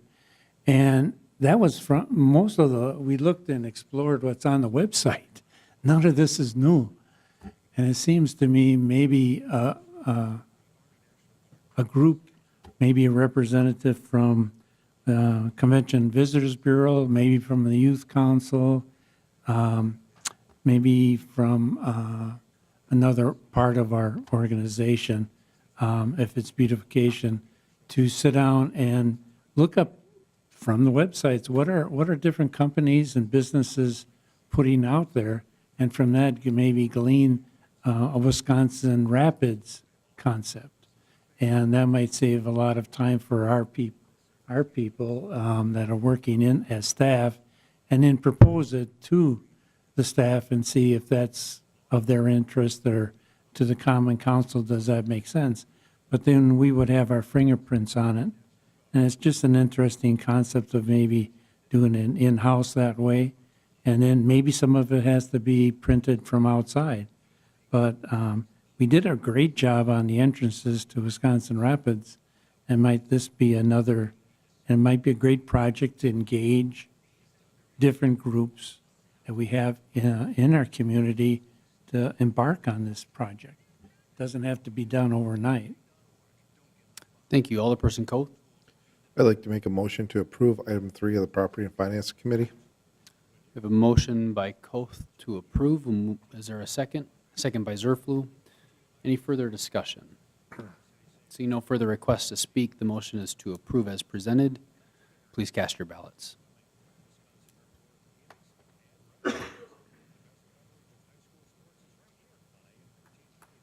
Oh, we got a tiebreaker.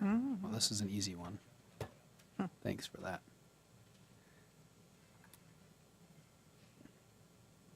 Motion carried, 5 ayes, 4 nays. Item 9B, Finance and Property Committee meeting held March 14th. Alderperson Zerflu, the floor is yours. Thank you again, Your Honor. The Finance Property Committee met at 5 p.m. on Thursday, March 14th in the first floor conference room at City Hall.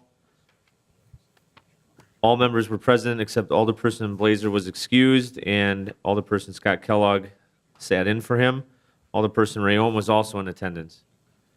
Item number 2, presentation by Metalco, Robert Rossetti and Mark D'Souza from Metalco, along with Mark Weeks and Cheryl Ann Whitmore from OBG, provided an overview of the project.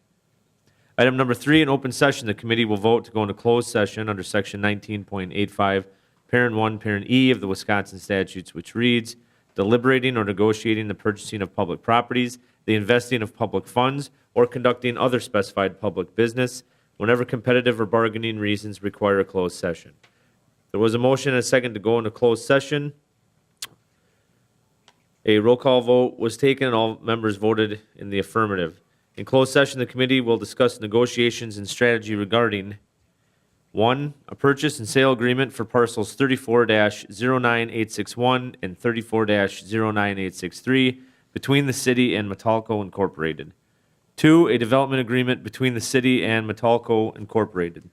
3, an existing development agreement between the city and Encourage Community Foundation. In closed session, the committee discussed negotiations and strategy regarding the Metalco project and the existing development agreement with Encourage. The committee will return to open session. There was a motion and a second to return to open session. A roll call vote was taken. All members voted in the affirmative.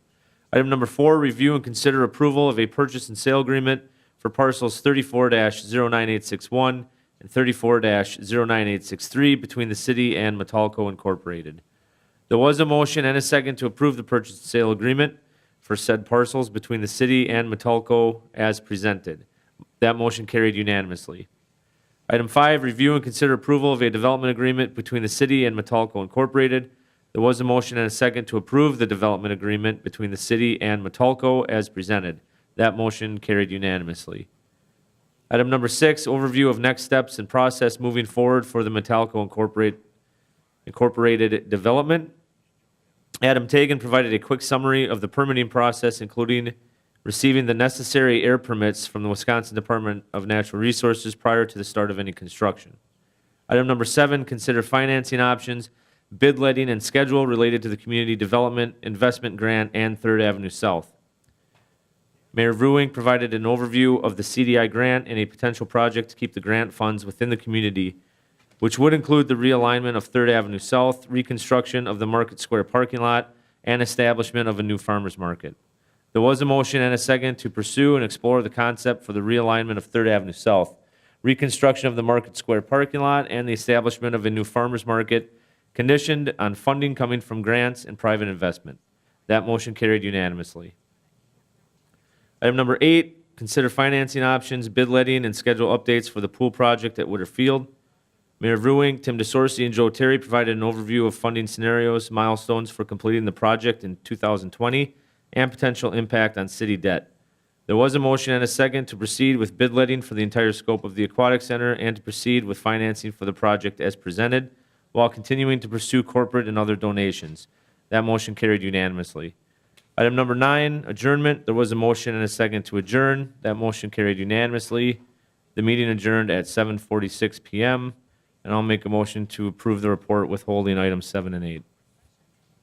A motion by Zerflu to approve withholding 7 and 8, and second by Katna. And I just want to, for the record, the agenda shows 7 and 8, but your minutes must show 7. I want to just be clear what we're talking about here. So one. Would you want me to clarify? No, I just Oh. want to, I think we know what you mean, but I just want to make sure that everyone else is aware of what you're talking about. And that's just to withhold those 2 items, the financing, the pool piece, as well as the CDI grant, right? The agenda shows them as 6 and 7, but That's your correct. minutes will show them number differently. So I just want to be clear. They were numbered different in the report, Your Honor. Okay, no problem. Alderperson Kubaschak, you're first. Are those 2 items separate? Are there going to be a separate vote on those? I believe so, yeah. Well, we would go to each separately, yes, yeah. Yeah, just for clarification, the reason why I say that, because it seemed like in the past, there's been times where, like, if 2 of them got withheld, because they're kind of similar, they've been voted on at the same time, but I just want clarification that these are going to be 2 separate standalone holdout votes. Yes, and earlier tonight, there was a motion to approve the 2 that were held out together, so that's why we took those 2 together. Thank you. You bet. Are there any further requests to speak on the report, with the exception of the final 2 items? Seeing no further requests to speak, the motion is to approve. Please cast your ballots.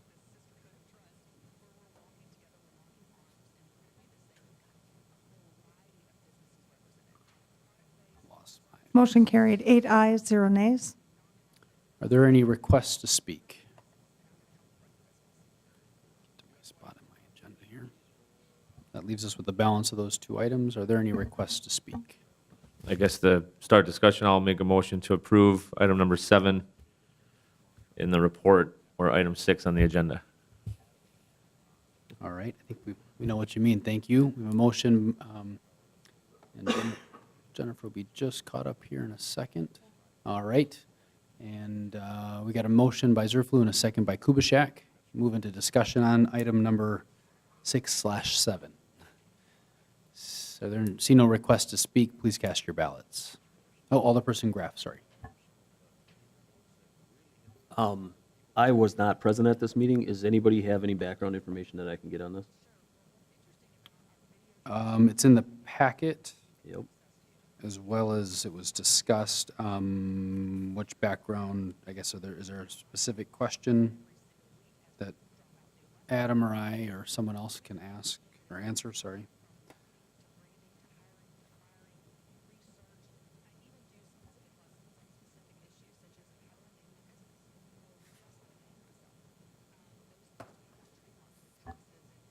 It's on page what? I think the packet should be 200, the link that the clerk had sent out today had 296 pages to it. Or part 2 and 3. Which file version are you in right now, do you know? I opened the version that I received on Friday. Yeah, there were 3 separate emails. Yeah, can you use the link from today and we can pull up the...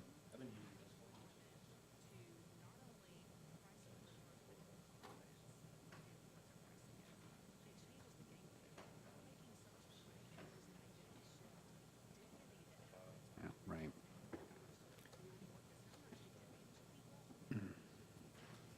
So I guess, so you weren't able to review the information that was sent in the link, or the, I guess I'm trying to figure out what we can maybe clarify here at the 11th hour on this item.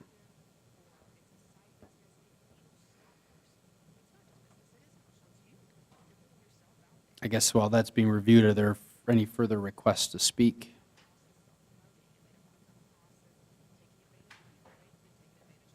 For my benefit, what page was this on in the packet that folks are using? I'm just trying to get to that. I've got a partial paper version here. You can probably find on. Okay.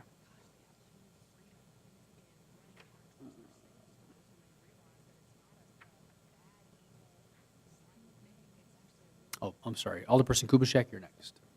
I was just going to mention that the flight to Miami is kind of a long flight.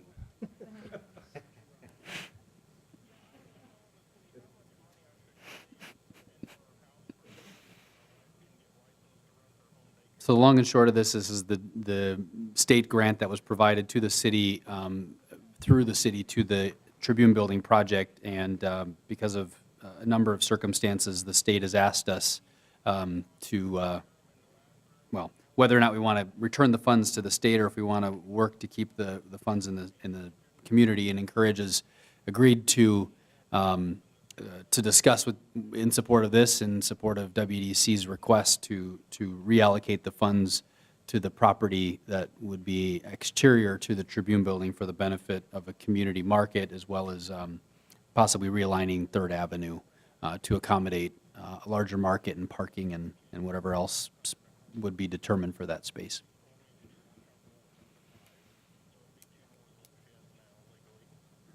Alderperson Blazer? And if I recall, watching on the video, there's no cost to the city either, right? That's correct. It's That no was cost. the action by the, recommendation by the committee was that to proceed with the project with no financial obligation to the city.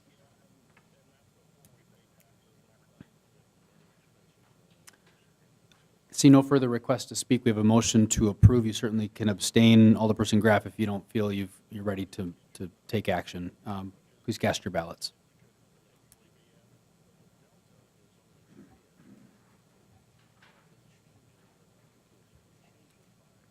Motion carried, 7 ayes, 1 abstention.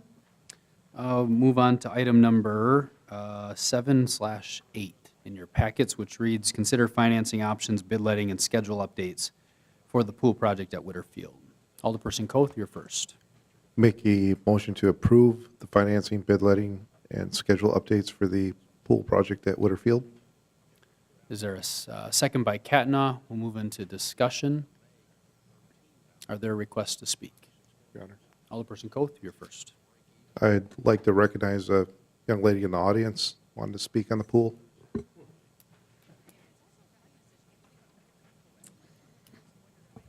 Hi, my name is Caitlin. I live in Wisconsin Rapids, and I wanted to know when will the pool actually open? It's a great question. As of tonight, we don't have an answer to that question, but we're hoping that at some point, well, I can't speak for the body, but I can say individually, I sure hope we'll have an answer to that question, Caitlin. Thank you. Thank you. Thanks for being here. Are there other requests to speak? Alderperson Blazer, you're first. Or next, I should say. All right, here it goes. I usually like to wing it when I speak, but today I kind of sat down and put some thoughts together, and so I'm going to read them to you. Previously, or I have now had since 2 people contact me in support of the pool, and I've also had people speak to me in the public just that I meet that are not in favor of it. But here goes. So this council inherited this project from previous councils. The previous councils approved the scope and single option for design of this aquatic center for an estimated $12 million. The council at that time agreed to commit $5 million to this project. $7 million, the balance, was responsibility of the mayor and staff to secure through donations. 2 years ago, the first half, $2.5 million of the council's commitment was borrowed. We have a design and bid documents that the taxpayers have paid approximately $655,000 for. This year, the city received a generous donation of $2.5 million. Also this year, the current council, honoring the $5 million commitment of the previous council, by a majority vote, agreed to borrow the additional $2.5 million.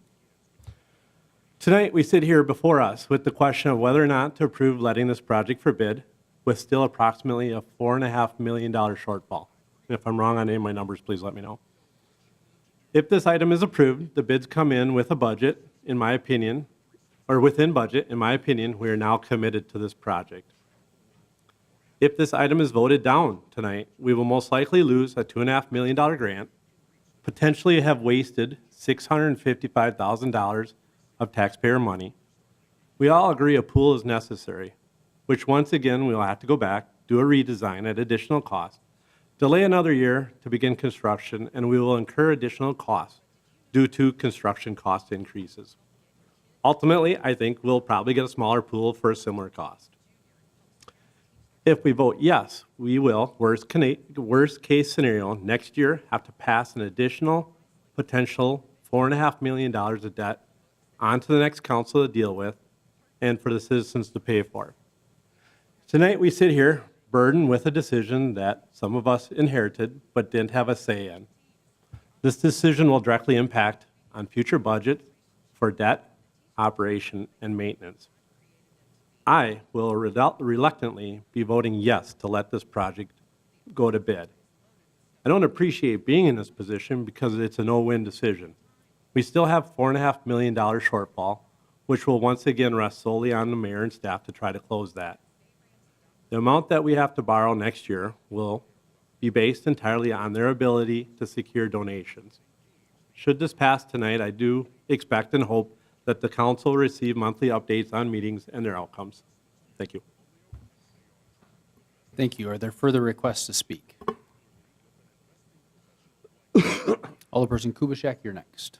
Thank you, Your Honor. I don't have anything prepared. I guess I don't ever really write anything down because I don't read good, so I always kind of wing it as I do it. But it's a case where when I make the statement, I don't necessarily, although sometimes I do try and sway people, I don't necessarily want to sway anybody away from it. I've been in favor of this, and I even remember when my father was on the city council last time, the board was even talking about a pool because it's been that long. And it's a case where we definitely need something. And I've gotten emails, correspondence from people for and against. And it's a case where I'm in favor, especially writing a personal check. I wrote a personal check toward the donation of this as well. But it's also on the flip side of it, and Mr. Blazer kind of brought it up in his testimony, that there was an agreement. And the agreement is that the council will produce $5 million, and the city's executive team would come up with the $7 million. And once that happens, I'm absolutely, this is turnkey, let's get it done. But until that time, I think that I've been elected by the public to be a good steward of their finances and the fiduciary responsibilities that we have as council members. That's what I'm going to err on the side of caution. I love the aspect of what we could do and what's possible out there, but I always look at worst-case scenarios, and I prepared my life financially in worst-case scenarios, and I put myself in a financial situation where I don't have to worry about what could be tomorrow, whereas if it's the worst-case scenario, I can handle it moving forward. So I've just got a fear. I've got just an absolute fear of burdening our taxpayers with potentially, and again, like Mr. Blazer said, the numbers may have changed, but at one time it was 4.5 mil. Worst-case scenario, how do we budget moving forward? And the next consecutive city councils, how are we going to deal with that, and how are we going to budget for that? And again, like I said, that's I'm going to vote no, but I'm not trying to influence anybody else by making this statement. But I'm trying to clarify why I'm going to vote no. So thank you. Thank you. Alderperson Rayom, you're next. Thank you, Your Honor. I have the concerns, too, of the $4.5 million, and I think that is the number. But I'm speaking in favor of going ahead and doing the project. I have faith that we're going to be able to, where I'm putting this, getting this faith from, I'm not quite sure, but I really think that we're going to be, that we'll be able to raise a good portion of that money towards this project. It's been a project that's been talked about at least off and on, I think, for 20 years at least. And we get to the point that now we've run out of pools, I think for 5 years or so that we haven't had one at all. And we talk about the need that people want it. I hear the, having seen what the design is for this, is that this is, in my mind, and I think others, is to be a regional pool in that we're going to, it's not just the city of Wisconsin Rapids. I think what this has, the design for this is that we have the ability with this to attract people from the surrounding area, and by that I mean Stevens Point, Marshfield. I think you'll get people from Wausau to come down. This will attract people to, hopefully, and I think, to bring their conventions, conferences, ball tournaments to town. There has been some talk I have been told by some in the past that some of our, in such, and I'll name one, is the soccer, the number of teams coming have declined, and that there's not the things for the kids to do in the area, that they're finding other places to go, that there's more to offer them when they're not playing. And this would, I think, offers the city to market to a vast group of people and organizations. And another thing that we'd have to offer on the other end of the park is the ball team in the summertime, the rafters, that this is a year-round, projected to be a year-round facility with hockey, but there'll be rentable spaces, buildings to use, to do things in, so it's not just a swimming pool that we, I think all of us grew up on seeing in a rectangular box, that this is going to be zero entry on the one end. There's going to be, and I think we've probably all seen the design, us sitting here anyway, to some degree, but it's something that I think it offer to all ages entice to come there. Not just, mom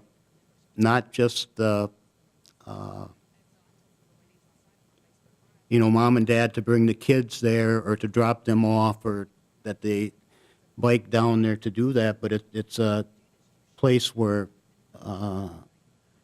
the family's going to go and they can hang out together. The kids can be in the pool. My grandkids can be in the pool, and the old man that I am might be relaxing under a shade tree or something while they're doing their thing in the pool. Maybe I'll go into it at some point in time, but that notwithstanding. So this is, and to go back, it's a facility for Wisconsin Rapids. I really think that we're going to get others to come on board to donate money to get into this project. That it's a regional pool. I think we're going to it's going to entice other people to come here. It's just something that has been on the burner here for so many years. And way back when it was, those 20 years ago was even talked about, not to this, the pool part of zero depth entry and those types of things was there, but this has, been growing up to be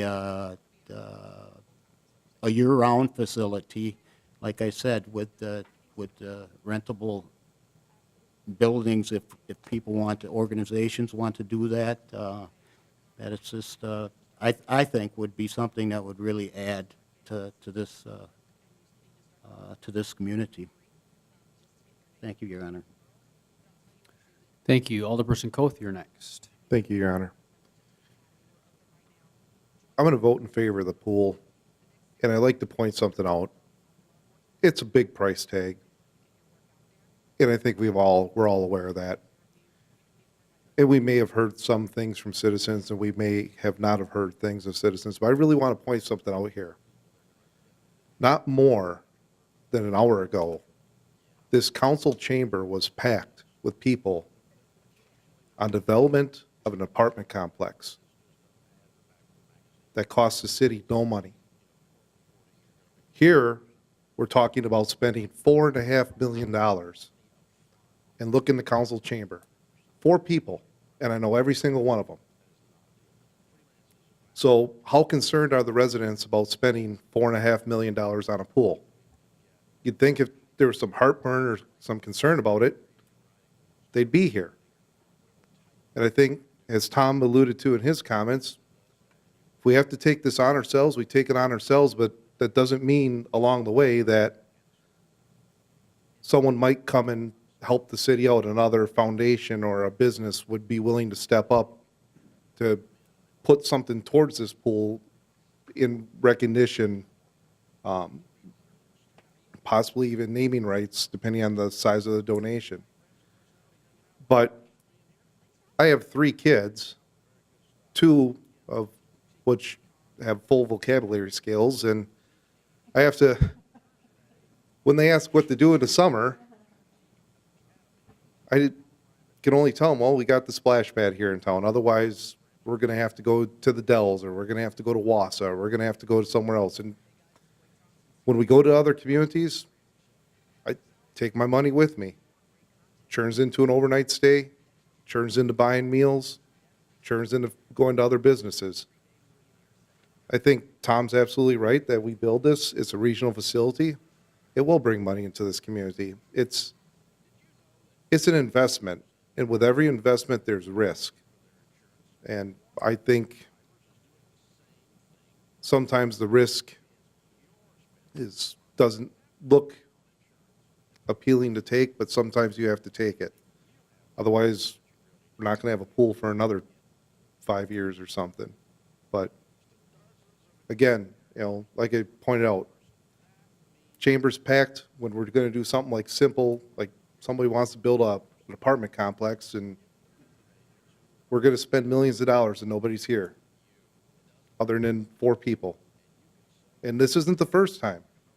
I've seen it where we spent $3.5 million at wastewater. Nobody's here. Or or yeah, even more to build. So, Thank you. Alderperson Blazer, you're next. You can take me off, thanks. Okay. I'm done. You don't want to talk about spending more money on wastewater plants or something? No, I was just because. Spent $28 million on a wastewater plant, and we're heartburning over $7 million on a pool. We had a good discussion today, and, like my concern is, we did Phase 1 last year, we spent money. We have Phase 2 this year, we have West Grand, we have now the pool. Next year, we're committing up to $4.5 million of bonding next year for that.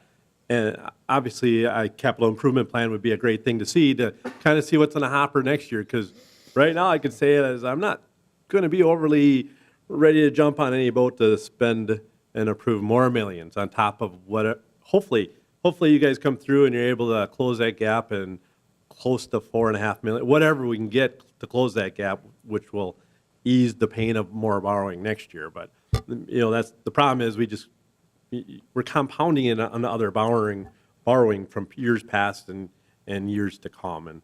And I just think we just need to be responsible with that a little bit. I think in a further point around our conversation today was, and we didn't talk about it, but something that I always consider as part of the consideration is the fact that we do all of these projections based upon an assumption that there's going to be no growth. And I think we'd be very disappointed, every single one of us, probably speaking for everyone in the audience, if the community didn't have a growth factor that helped account for the debt service in the future, right? We assume that everyone's going to be carrying the same debt burden today, and none of us have the crystal ball. But perhaps you've got additional housing investments, additional business investment. What does that do to the ultimate share of debt by household? Can only get better, I believe. But none of us have a crystal ball. So I think that's something that goes without saying, but I think it's worth saying in this scenario. Tim did put together some information. All of you have it in your mailboxes if you weren't able to be at finance. And Tim also shared something that the donor had asked for, because the donors are very concerned. What's the burden to the taxpayer that the project, if in fact we can't raise another dime? And believe me, I'm just as concerned. Because like you, I own and pay property taxes in the city too. And I think that, as we go forward, whatever the decision is, having that information is very, very valuable. And certainly if there's other questions, we do have a little bit of information we might be able to answer. And I know Tim, the number wizard over there, could whip together some numbers if there's questions, but there's been a fair amount of information prepared prior to date. So I don't see any further requests to speak. So I will move into a vote. Please, the motion is to approve as presented. Please cast your ballots.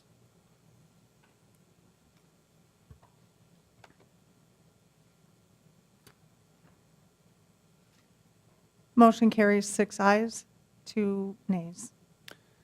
Thank you, and we'll be in touch with next steps as it relates to letting the project and any other correspondence on the donor front that we've been continuing to share. Move on to item 9C. The Public Works Committee held on March 5th. Alderperson Rayom, the floor is yours. Thank you, Your Honor. Public Works Committee, we had 2 meetings. Public Works Committee met at 6 p.m. on Tuesday, March 5th, 2019, in the first floor conference room at City Hall. All members were present. Others attending are on file listed below, listed in the clerk's office. Number 1, called to order. The meeting was called to order at 6 o'clock. Item 2, review the DPW report. The DPW report was reviewed. Item 3, review proposals for concrete curb and sidewalk and take action. There's a motion and a second to approve the apparent low bidder by Pember Companies for $550,064.03. The motion carried. Item 4, review proposals for administration of any hazardous material encountered during the East Grand Avenue project and take action. There was a motion and a second to approve the hazardous material service proposal by Robert E. Lee up to $20,000. That motion passed unanimously. Item 5, review the referral list. Items 10 and 11 were removed. There's a referral by Alderperson Graff to review the snow and ice control policy. Item 6 was to adjourn. There is a motion and a second to adjourn. The motion passed. Meeting adjourned at 6:46 p.m. And with that, Your Honor, I move for adoption of the report. We have a motion by Rayom and a second by Koth. Any discussion on that report? Seeing no request to speak, the motion is to approve. Please cast your ballots.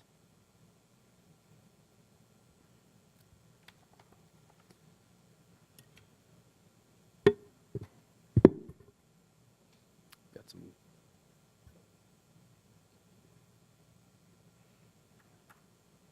At first, I thought we had some ghost voting over there. I didn't see whose whose buttons were lighting up.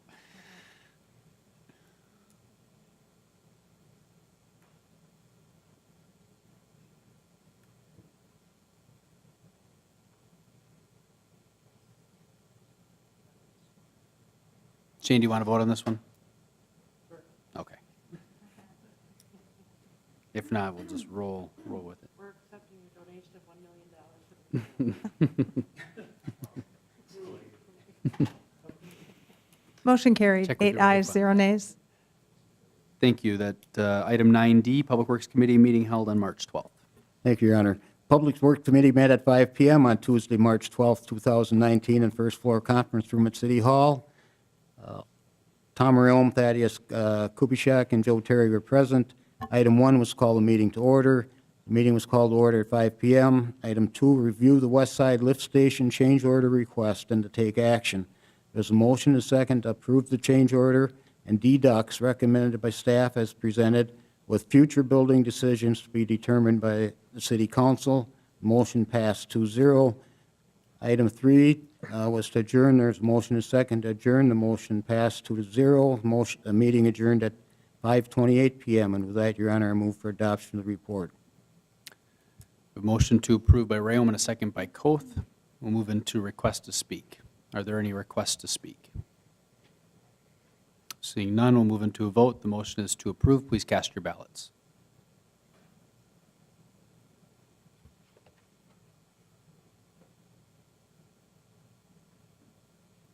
Motion carried, 7 ayes, 1 abstention, 0 nays. Move on to item 9E, the Human Resources Committee meeting held on March 8th. Alderperson Koth will move to you for those two reports. Thank you, Your Honor. Human Resources Committee met on March 8th, 2019, in the first floor conference room at City Hall. All members were in attendance. A list of others attending is on file in the clerk's office. The meeting was called to order at 1:03 p.m. First item then was to review or the approval of a third-party proposal to provide an employee survey. This was a follow-up from Alderperson Graff's referral. Sarah Christensen from Ideation Consulting communicated her background and the ability to cultivate strategic partnerships with human resources that allows measuring work climate and employee engagement. There was a discussion with follow-up question-answer session. A motion was made by Chairperson Koth and seconded by Alderperson Scott Kellogg to approve the proposal as presented to provide the employee survey, point of view interviews, and executive summary. Motion carried. Item 3 was a discussion and approval for changes to the city's current retirement policy as it relates to creating an incentive for employees to provide notice of their retirement date. This was a referral from Chairperson Koth. Continued discussion regarding retirement policy in comparison to how other municipalities currently handle notice for retirements. A motion was made by Alderperson Zerflu to follow the recommendation to implement a 30-day notice and eliminate the inability to use floating holiday and personal time. Alderperson Kellogg seconded the motion. After further discussion, Chairperson Koth asked for unanimous consent to withdraw the motion. There was no objection, and the motion was drawn. A motion was made by Chairperson Koth and seconded by Alderperson Zerflu to revisit this topic next month after options are presented by city staff. Motion carried. Item 4 was discussion regarding the IT lead position, discussion regarding the change in title, job scope, and responsibilities of the IT position to ensure recruiting success.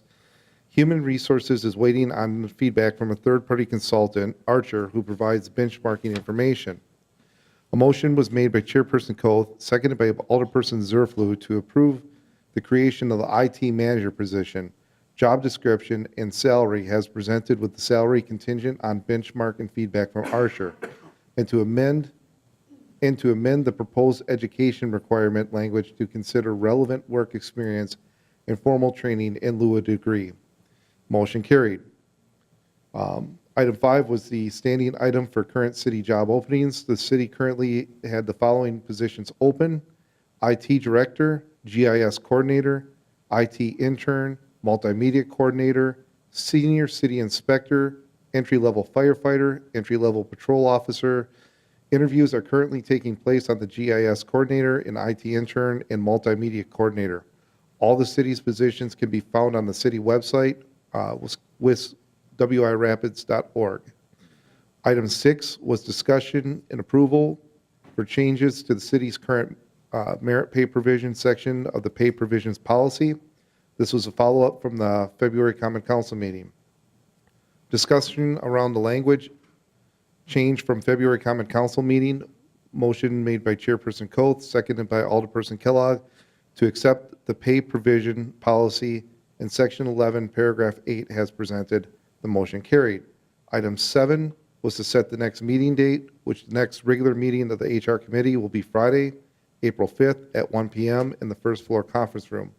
Item number 8 was adjournment. Motion was made by Alderperson Zerflu, seconded by Alderperson Kellogg to adjourn. Motion carried. The meeting was adjourned at 2:53 p.m. And with that, I move for adoption of the minutes. We have a motion to approve by Koth and a second by Kellogg. Are there any requests to speak? Request by Katna, you're first. Thank you. So I'm happy to see that we are looking at an employee engagement survey. I was disappointed, however, that we only had one option in the room that night. There's a lot of employee engagement surveys out there. I thought her presentation was good. I just would have liked something for us to consider that side by side. That being said, I understand the timeline. This is something we would want to get out and to the staff and get engaged with as soon as possible, being where we're at if we want some data for 2019. I would just say that before we would consider going in a deeper partnership with this particular vendor or continuing in years after this. We use this year as a trial. At the company I've worked with, we've done a lot of employee engagement surveys. Some are good, some are bad. So when we move forward with this tonight, I would just like to say that I think we should consider this and keep in mind that there are other options out there, and that when we go through this process, depending on how it ends up, we take a look at other options next year, even if it goes well, just so we see what else is out there. Thank you. Alderperson Rayom, you're next. Thank you, Your Honor. Just a question to make it clear in my mind, I guess, to clarify it, at least what I'm reading. And that's number 6, and that's the merit pay. $50, is that the right number? I mean, it's there, but is that... It was changed to $50 per week. Per week? Per week. Okay. So 200 or a month then? Yes. Okay.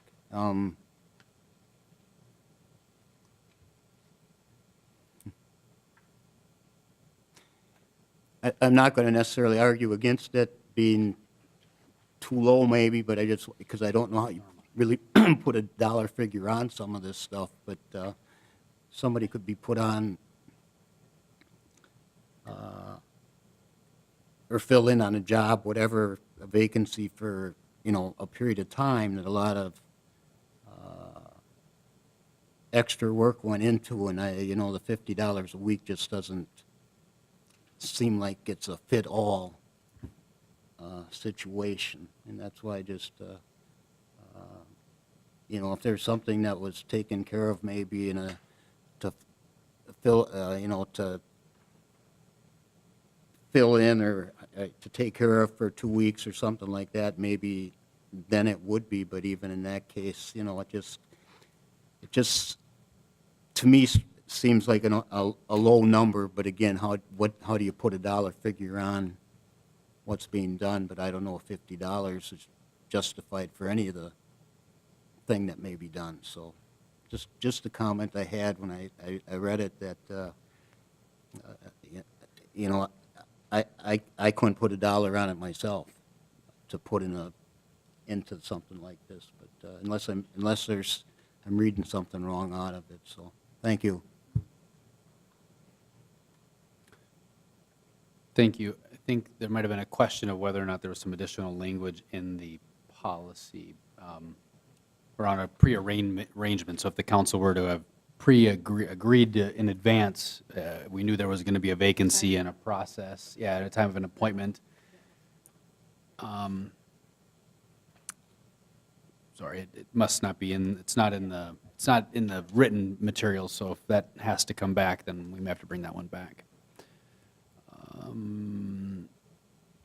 Any further requests to speak? Seeing none, moving to a vote. The motion is to approve. Please cast your ballots.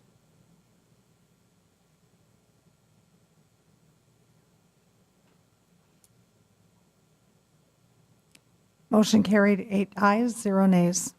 Item 9F, Human Resources Committee meeting held on March 11th. Alderperson Coe. Thank you, Your Honor.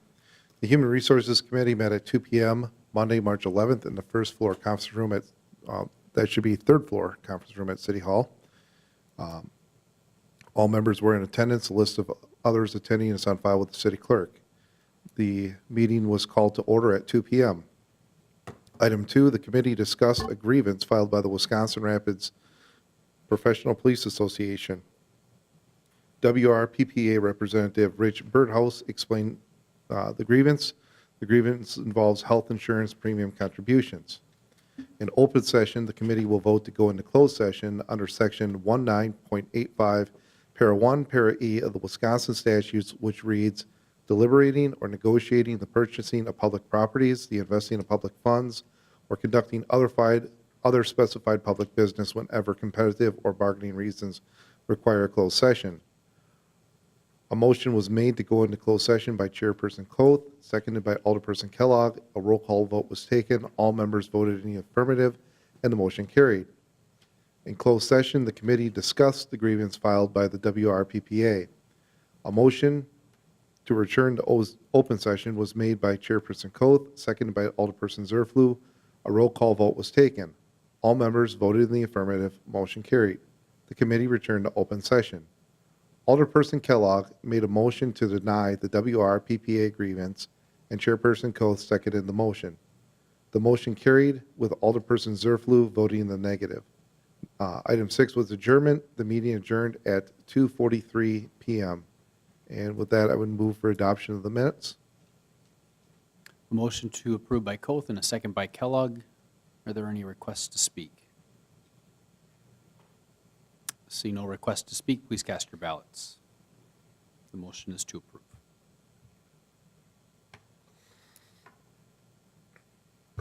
Motion carried, 6 ayes, 2 nays. Thank you. Item 10, reports of other committees, commissions, and boards, department reports. Item A is Ethics Board held on February 14th. Item B, McMillan Memorial Library Annual Report. Item C, the Wastewater Treatment Commission held on March 6th. Item D, the Southwood County Airport Commission held on February 14th. Item E, the Police and Fire Commission held on February 13th and March 13th. Item F, the Wisconsin Rapids Fire Department Monthly Summary for February 2019. And item G, the Waterworks and Lighting Commission meeting held on February 13th. And item H, the Waterworks and Lighting Commission special meeting held on February 13th. Alderpersons, what are your wishes regarding those reports? Make a motion to accept the balance of the reports. Motion to approve by Coth, is there a second? Second by Graff, or by Zerflu, sorry, I didn't hear what it was. Can I speak? We'll get to you, and as After soon as the we, vote? yep, as soon as we get the motion on the floor, Okay. I'll recognize you. Second by whoever wants to pull at the second, Zerflu. You can. All right, now Scott, we'll go ahead and take you. Okay, I represent the Common Council and Library Board, and I know the mayor mentioned that the Library Board was up for a national award, but it's a big deal. It really is a big deal. It's a national award for museums and library services, and it's given to American libraries and museums with outstanding services, and it's the national highest honor. And awards would be given to 5 museums throughout the whole country, and then 5 libraries throughout the whole country. And I just looked back, it started in 1949. And in 1949, there were only 3 museums or libraries that were identified in Wisconsin since that time. In 2011, the Madison Children's Library was identified as a museum. In 2016, the Madison's Public Library was identified. And in 2017, the Woodson Art Museum in Wausau. So during that time, there was only 1 public library in Wisconsin. And so I think we should be very proud. And we'll know in about, I'm not sure when, but let's say within the next 2 months. It's a real badge of honor. I think the library is the jewel of the city when you see all the people participate from young to seniors. So it's more in depth than just an award. It's throughout the United States. I concur. Thank you, Scott. Alderperson Rayom. Just a comment. With the airport, and so everybody knows that, a lot goes on there. They have been trying to improve what is out there, but what I'd like to just comment on, they are having a drone seminar coming up on April 13th, I believe it is, Saturday.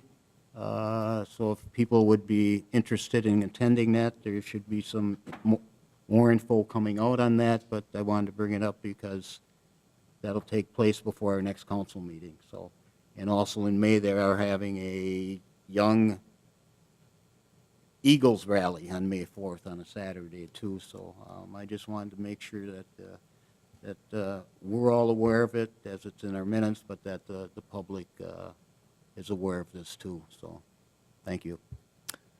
Thank you. Any further requests to speak? Seeing no further requests to speak, the motion is to approve the reports. Please cast your ballots.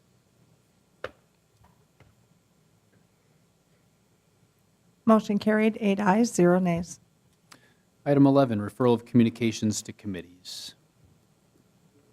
Got- Alderperson Koth. Oh, I understand that this winter was extraordinary, and as we've all seen in the news, we've had some problems with flooding. I did get a call from a business owner that was concerned about gutters being cleared out on 8th and Apple. I think Joe already handled it, but they were wondering if the city's going to have a policy, or if there is a policy on this for clearing those gutters out. So I'd like to send that to Public Works Committee if that's an option to have that looked at. thank you. Alderperson Kubaschak, you're first. Thank you, Your Honor. I got a quick referral for our own committee, Mr. Rayom. Whenever there is a special committee meeting, not necessarily the regular committee meeting because we know about that, but whenever there's a special committee meeting, if committee members could get a telephone call by whoever calls that special committee meeting, because and not that anybody's fault or anything like that, but what I like to do is be proactive, and it was a case where I almost missed the committee meeting. And if I had, and actually I had called Tom when I found out about it, and I told him that I was not going to be available. And at the last minute, I was able to leave work because we've been busy, and it's kind of hard to get off the job site depending upon where I'm working at.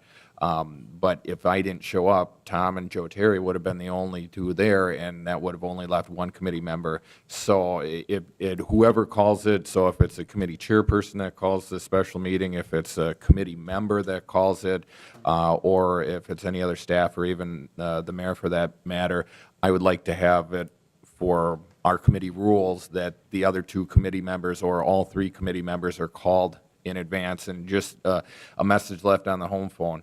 You know, typically I'm gone, no one else lives at my house, so a phone call would probably last 15 seconds to let me know that there's a special committee meeting. So yeah, that'll be referral for next committee meeting. Thank you.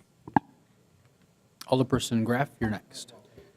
I would like to make a referral to the Public Works for the review of collection services. I'd also like to make another referral to the Public Works for fire department improvements as it relates to gender-specific areas. And then I would like to make a referral to the HR committee, kind of a thing that I've had an issue with ever since I got on council, and the main reason is because I think we should have some sort of a policy that if and when a new alderperson gets on board, we have some sort of a meet and greet for new alderpersons as far as getting caught up on where we are legislatively, and then getting caught up to like who the department heads and put a name to a face instead of trying to learn it as you go. I think there should be a policy in the breast of, an April election, if we do it in mid-May. I would leave it up to your committee to decide, but I would like to see something in regards to some sort of new alderperson policy. Thank you. And I think we'd like some feedback on the last point on orientation, because a number of us spent a bit of time to coordinate that orientation that wasn't well attended, frankly. And I think a number of folks walked in late. So I think if folks do take the time to orient, that folks actually attend. Because that didn't happen the last time that we spent a considerable amount of time pulling that off. The first referral, just so I can clarify for Public Works, was on collection services. What collection, was that? Refuse collection Sorry, services. but maybe I didn't hear that. And then the other thing, point of order, as far as, or not a point of order, but I want to ask the question is, when was it the last time you had an orientation for new alderpersons? It was the first meeting right after the election. The first meeting after the election last spring? Right. And I'm just going to tell you and take it for the fact that I was new on the council, but I didn't think it was, at least wasn't communicated effectively. So if we're going to Okay. go to a We'll new certainly review type the of style, then communication take a on look that. at the communication. Sure. Alderperson Zerflu? I was just going to point out there's a legislative committee meeting coming up. I don't know if it was said yet, but as procedurally, I don't think we have a chairman for that committee, so I don't know if that's something we need to hash out ahead of time, or, I think the first item on the agenda was going to be to elect a chairperson. Okay, very good. Unless Thank you you. wanted to pass an ordinance that said who the chair was from one of the standing committees, but yeah, for some reason I thought that would have been in it, but I guess not, so it that's okay. wasn't, so. Alderperson Catnoy, you're next. Okay. You don't want to stay here? Anybody else? Nobody else? We got a motion to adjourn by Zerflu. Is there a second? Second by Koth. All in favor? Any opposed? The ayes have it. Thank you all for being here, and have a good rest of your evening.